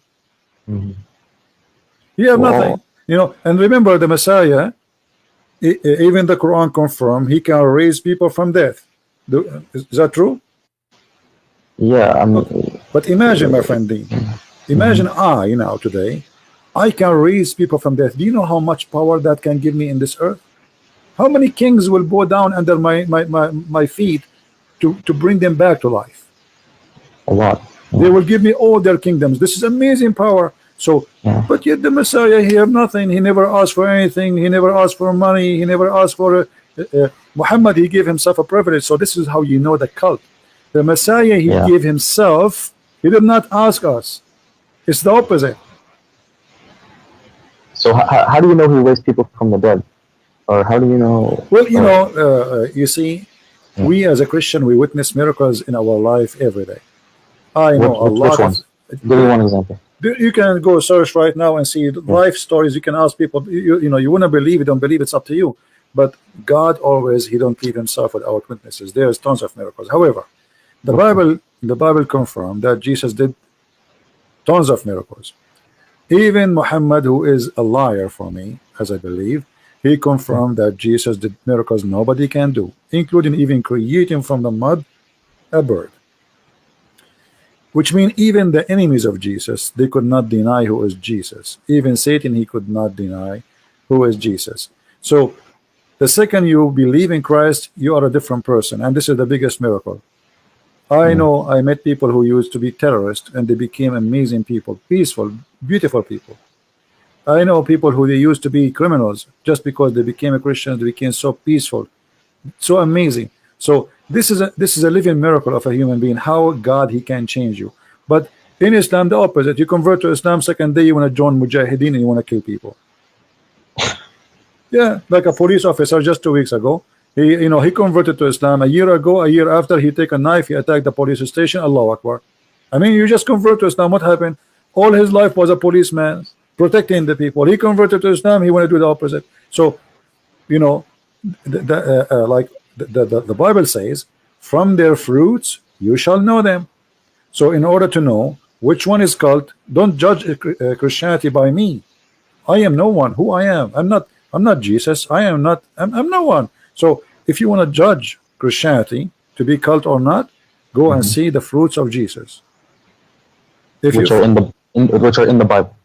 Which is in the Bible, no, which is in us. Because you see, if I am a person who follows Jesus, look what Jesus says to me. If I practice what Jesus said, Jesus said, never lie. Either you say yay, yay, or nay, nay, which means you don't even take an oath. So lies is gone. Jesus says, love your enemy, bless those who curse you. Huh? Okay. Imagine, Dean, if all the world practiced just one sentence of Jesus. Just this one sentence. Forget about the whole book. Love your enemy. What do you think will happen in this earth? It'll be better. What? There's going to be heaven. Yeah. Right? We will not need weapon. We will not need army. Do you know how much we spend money on in stupid war machines? Most of our, even poor countries, they spend most of their budget in war machines. There are people are dying, but yet they are spending trillions of dollars in buying rusty steel. So a human being life can change if we follow Jesus. Jesus can change you, my friend. Love your enemy. But you know, the Bible, I mean, he doesn't just say love thy enemy. There's, you know, there's the Bible also condones slavery. God, you know, no, that's not true, my friend. That's not true. You see, this is all is wrong understanding. You see, the Jews, they live by the law, eye for an eye. So, which means the Messiah, he says, don't do evil. Don't do evil. Don't be like them. So when he says, if somebody slam your right cheek, give him the other one, and it says clearly, don't do evil as they do. So the Old Testament, it's about people who want to survive. The Jews, you see, if we want to be honest about what happened, we cannot judge the Jews who lived 3,000-4,000 years ago by what's happening today. At that time, the Jews, they've been taken for hundreds of years as slaves, the whole nation. So you are asking the Jews that you cannot treat your enemy the way they treat you, but your enemy can treat you as they wish, and that will prove that you are a good person. This is what you are saying to me, right? So I can come to Dean, I can take his wife, I can take him as a slave, and this Dean, he's a good guy. So what he will do, his job is to let me do it. This is what you are saying, right? Yeah, but this is not real. This is not, you know, this is like just a fantasy of philosophy. You know, those people, they are real people who live in a certain time, and the time is extremely harsh, extremely bad, and they have to survive. You heard that the Jews, they've been enslaved by the Assyrian, correct? Yeah. Okay. The whole nation been taken. I mean, imagine the whole nation, not like a 2 or 3. They took them, all of them. The women, the children, the goats, the cows, everything. And the same happened to them by the Egyptian, correct? Yeah. So in order to judge somebody, we judge him by the time he lived. Muhammad, he came 600 years after Jesus. So after Jesus said, love your enemy, making a human being live forward, higher standard from before. Things is changing forward. Muhammad, he took us back to the cave time. Well, I don't agree with judge someone by the time they lived. I don't know about that. No, we have to agree. Like, imagine you say to me, we have a law for cyber crimes, right? Okay, but at that time, what if imagine you make a cyber crime law at that time, people will laugh at you, right? Right. Okay. Right. So everything have a timing and have a reason. So when you know, like you said to me about the law, like Musa says to his people, do this and do that. But most of those things, if Musa says those things today, people will laugh at him. Right. Yeah. Because what, you know, like imagine make a law, you have to go away from the camp when you do your you know, like the call of nature. I mean, we have the bathroom just a few steps away from in our house. So every, you know, in order to judge an order, you have to judge it by the time it happened. First, we have to see if it's justice. We have to see if it's evil. We have to see how those people are treated. Those people, they have a very savage life, surrounded by savage, surrounded by people believe in slavery, surrounded by people who don't believe in God, surrounded by people believe in killing and kidnapping and taking your money. This is how what they have around them.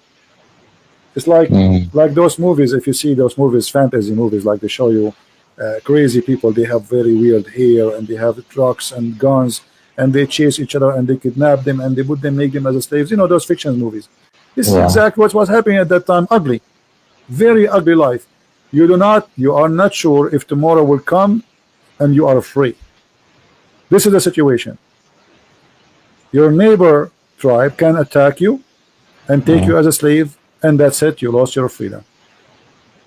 So the slavery was okay back then. It's not. It's okay.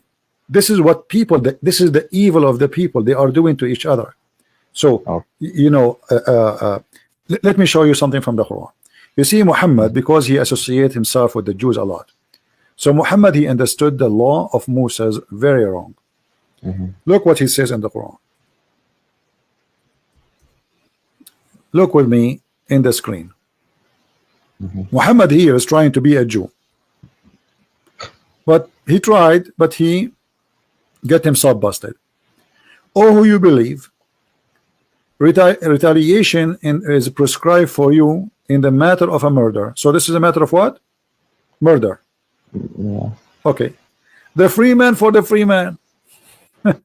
And the slave for the slave, and the female for the female. But this is not what eye for an eye is. Eye for an eye. If you kill my wife, I don't go and kill your wife. I kill the one who killed my wife. This is eye for an eye.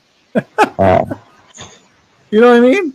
If you kill my slave, I don't go and kill your slave, because the slave did not do anything. Why I want to kill him? The free man for the free man, and the slave for the slave, and the female for the female. Yeah, that doesn't. Okay, so eye for an eye is about, let us say, public justice. You attack me, you take us, you enslave us. I'm going to attack you, and I will do to you what you did to me. All right. Muhammad, he took the law of Moses, but he practiced it in a very funny, stupid way. Because free man for the free man, that's mean that if a free man kill a free man, the free man will be killed.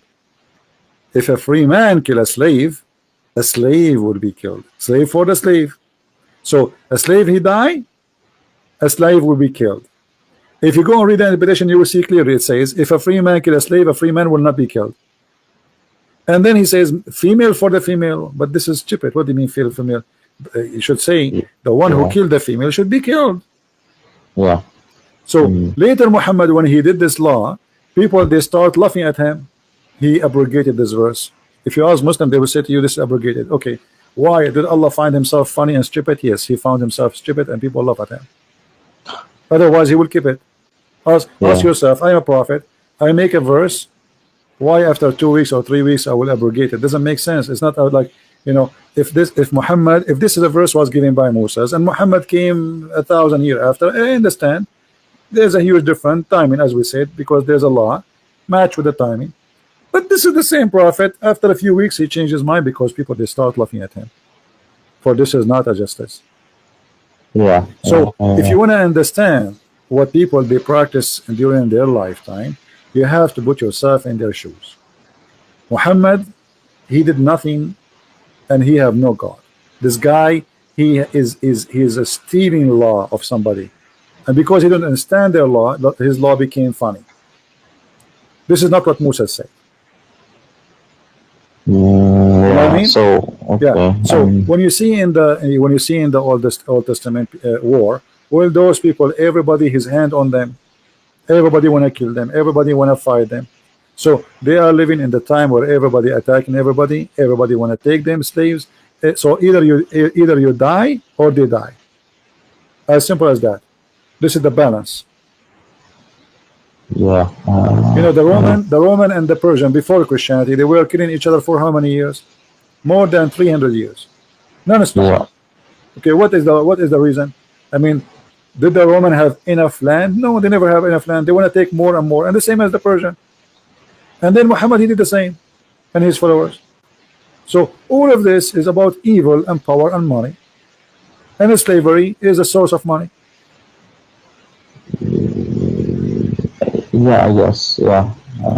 So what I'm trying to say to you, in order to judge somebody, live in his time. So to judge Muhammad, So Live in you his can't time, judge no him. problem. You, You know, no you problem. can't judge him on the 9-year-old No, having I sex can. with a 6. You I can't have to judge him judge. Yeah, because you I didn't have to live judge with him. I have to judge him by his time. As an example, the Christian, they never attack Muhammad, so why he attacked him? No problem. I mean, okay, if somebody attack you, okay, protect yourself. You have the right to defend yourself. But the Christian, actually, even the Muslim, they say the Christians, they gave him refugee in Ethiopia, which means if not the Christians, he will be dead. Mm, Is yeah. that how you return? The Jews, Muhammad, he ran away from Quraysh. He went to Yathrib. Yathrib, this is the city of the Jews. They welcome you in their city. Why you kill them later? Yeah. Yeah. So here we see a person, you know, like, I mean, if you have a dog, you feed him, you give him a bone, he will never bite you.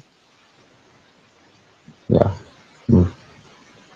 Mm. So if you want to Yeah. compare, if you want to see, okay, well, in that time, life is evil, life is ugly, life is disgusting. But Muhammad, he was just following the same life. He did not make it better, he made it more ugly. Actually, he made it legally in the name of God. Yeah, that's true. Yeah. Like But when he says go and attack the Christians and the Jews and force them to pages, yeah. Okay, what is the purpose of this? Do you know what was the purpose? so they don't die. No, I mean, why he did decide to attack the Christians? What happened? Oh, he just I don't know. He just wanted to be a warlord, so he wanted to. No, actually, there's more than this. You Oh, see, we have to go. This is why I advise you, Dean, when you read anything, to go deeper than what its appearance, and try to get the story. You see, if you go to the verse before it, chapter 9, verse 28, it says, "Oh, who you believe, the idolaters only are unclean, najis, filthy. You know what najis mean, right? So let them not to come near the holy city." Okay. And so now there is no business because nobody can enter Mecca and people will die. Where is the business? Look what we said. Look at this. So if you fear poverty from losing of their merchandise, this is the translation of the Muslims, Allah shall preserve you of his bounty. How? The verse after it, fight against the Christian and the Jews and force them to pay jizya. Do you see it? yes. So it was a clear theft. It was. He made an order and now he cannot take it back. He said that those are clean, don't let them come here. And people, they start complaining, how we will live? Who's going to go and visit the Kaaba and spend money here? The Kaaba is a big business. It's a pagan business. So Muhammad, you have to come with a solution. Attack the Christians, force them to pay jizya. And look here at the hypocrite Muhammad. Christians, they worship Jesus as God, correct? Okay. Muhammad is willing to let you worship Jesus if you pay him money. I mean, isn't it obvious? You see, the Jews, they fought people who don't believe. Right? They fought with people who don't believe. So they did not say to them, if you pay us, it's okay for us. This guy, you can bribe his God. Just give him money. Okay, worship whatever you want. You want to worship Jesus? Worship Jesus. You want to worship Obama? Worship Obama. You want to make a Trump as God? No problem. Give us money. This is what Muhammad is saying. Maybe he's just tolerant. He's being nice. No, this is about money, right, my friend. It's in front of you. If you fear poverty, Allah will give you a solution. Don't worry. What the solution? Attack the Christians. Attack the Christians until they pay you, not until they convert to Islam. Actually, during the time of the Caliphate, there's some Christian villages in Egypt. They send letters to the Caliphate through the Muslims, saying that those villages, they want to convert to Islam because they don't have money to pay jizya. The Caliphate refused. He said, if we make everybody convert, who is going to pay us? Yeah. Yeah. Yeah. Okay, Christian Prince. Thank you for this. This was good. Yeah. So, but did you decide to leave Islam at least?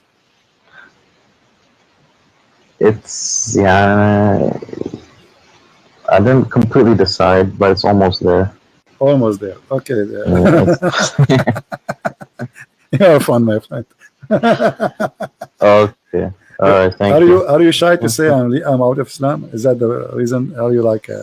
Do you fear people? No, Do you fear anyone? it's. I mean, of course, yeah. It feels weird, but you know, if I completely leave Islam, it make me doubt if there's even a God in the first place. Which is, My friend, it's better to doubt a God from worshiping a false God.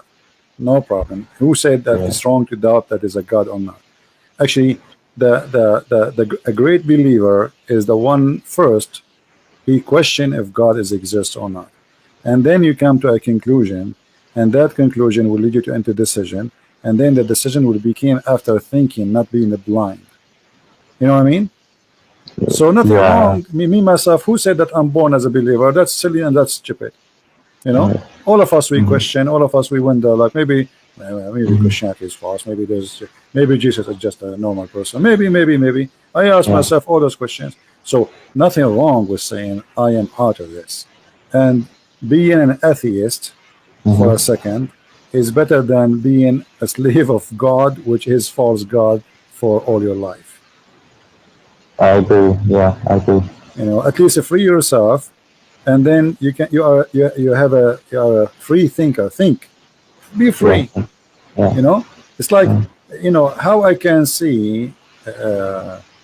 I mean, what is out this box if I don't jump out of it? Then I have a question for you. Then how did you come to realize that God existed? Well, there is many ways. You know, you see, the first thing will take my attention is how deep the teaching of the Messiah.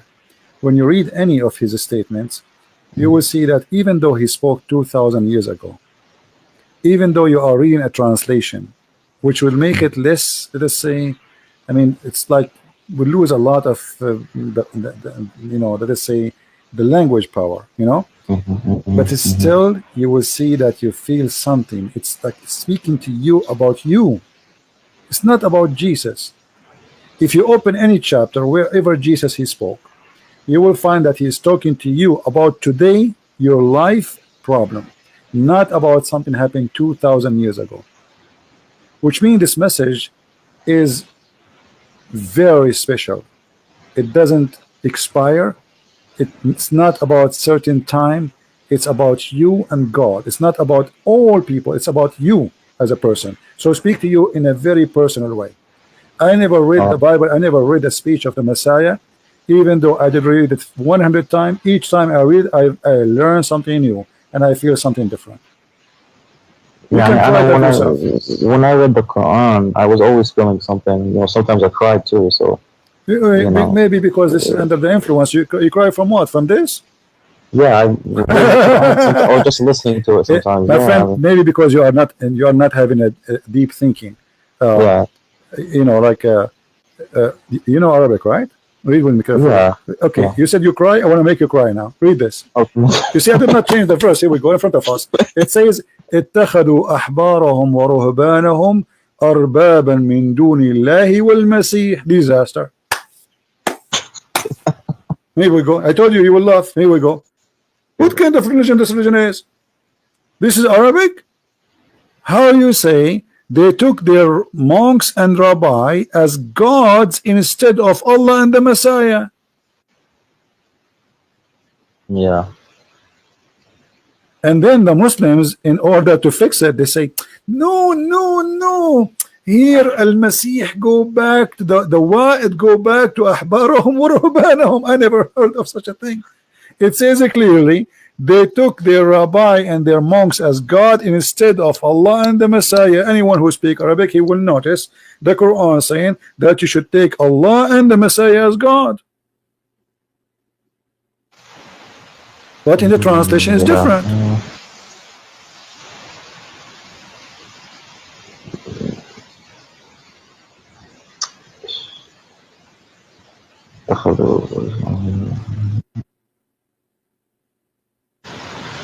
Yeah, I don't know. I have to look into that. But this is what it says in Arabic, correct? I'm not making things up. Yeah, no, yeah. Okay, so in the translation, they fabricated, they changed everything, and they try to say, oh no, here Al-Masih, he is saying they took their rabbi and their monks and the Messiah instead of Allah, but it doesn't say that. Arabic is so clear, Yeah. you know. And what the verse is saying, that the Messiah and Allah is one God. Okay. All right. So when you say to me you used to read the Quran and cry, I think you are maybe cutting some onion, my friend.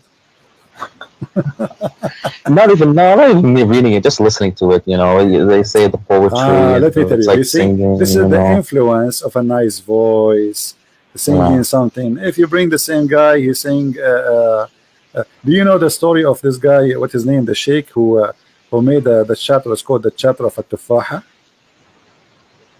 No. Yeah, there's a very famous scholar, Muslim sheikh, Saudi.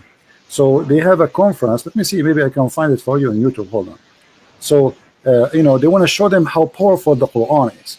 So he said, who is here volunteer to come to the stage? And you know, a French guy, he came. He don't speak Arabic. So they said to him, the sheikh now is going to recite to you two things, and he will sing them in the same way. You tell us which one touch your heart, you know. And the sheikh, I will find you that. The sheikh, he recite two chapter. One of them he fabricated. It's about the apple.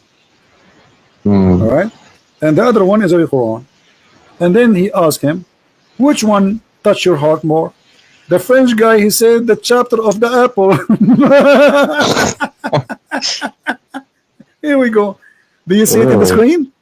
Search for it. الشيخ العريفي يقرأ سورة التفاح.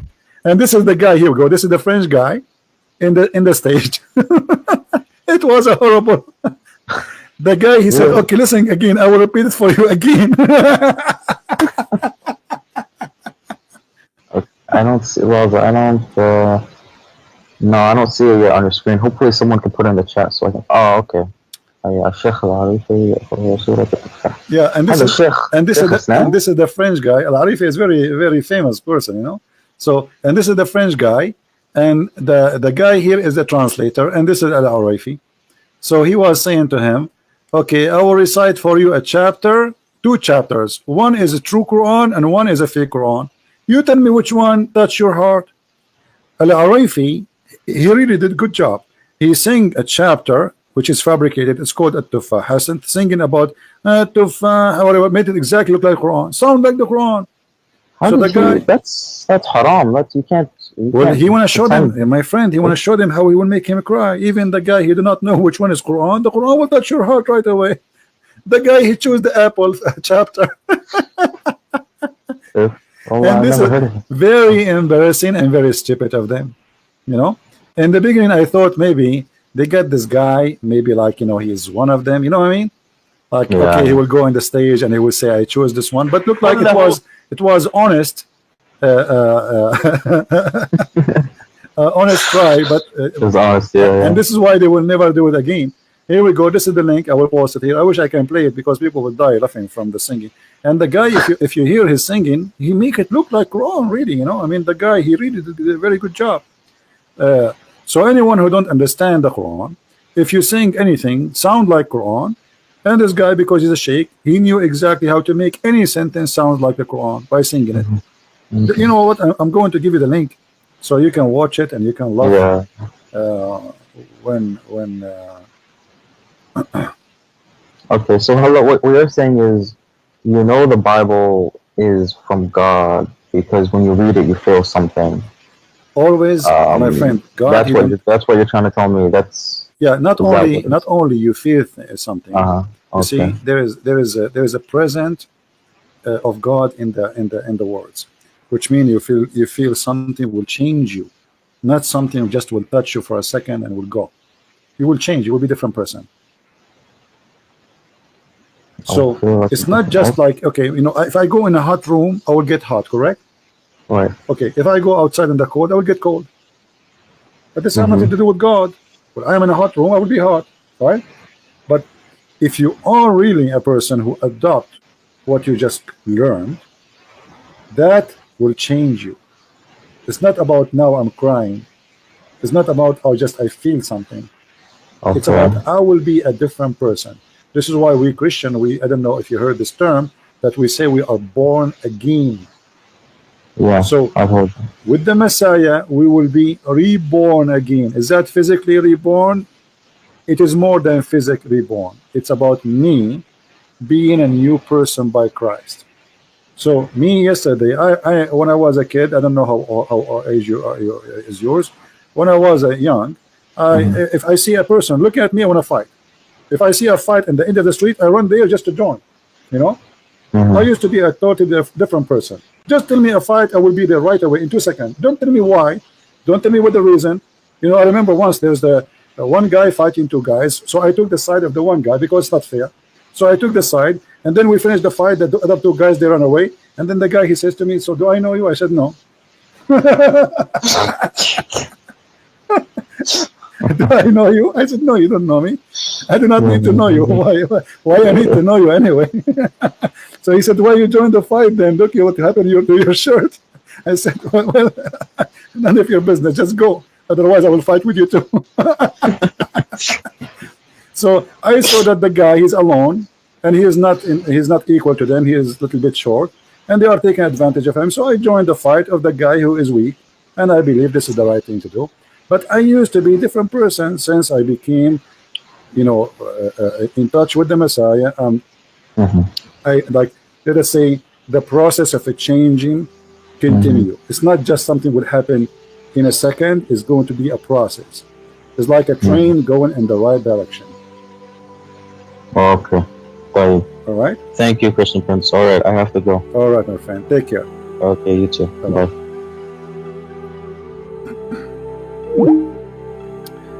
All right. Well, I can tell that he decided to leave Islam already, but he is shy to say.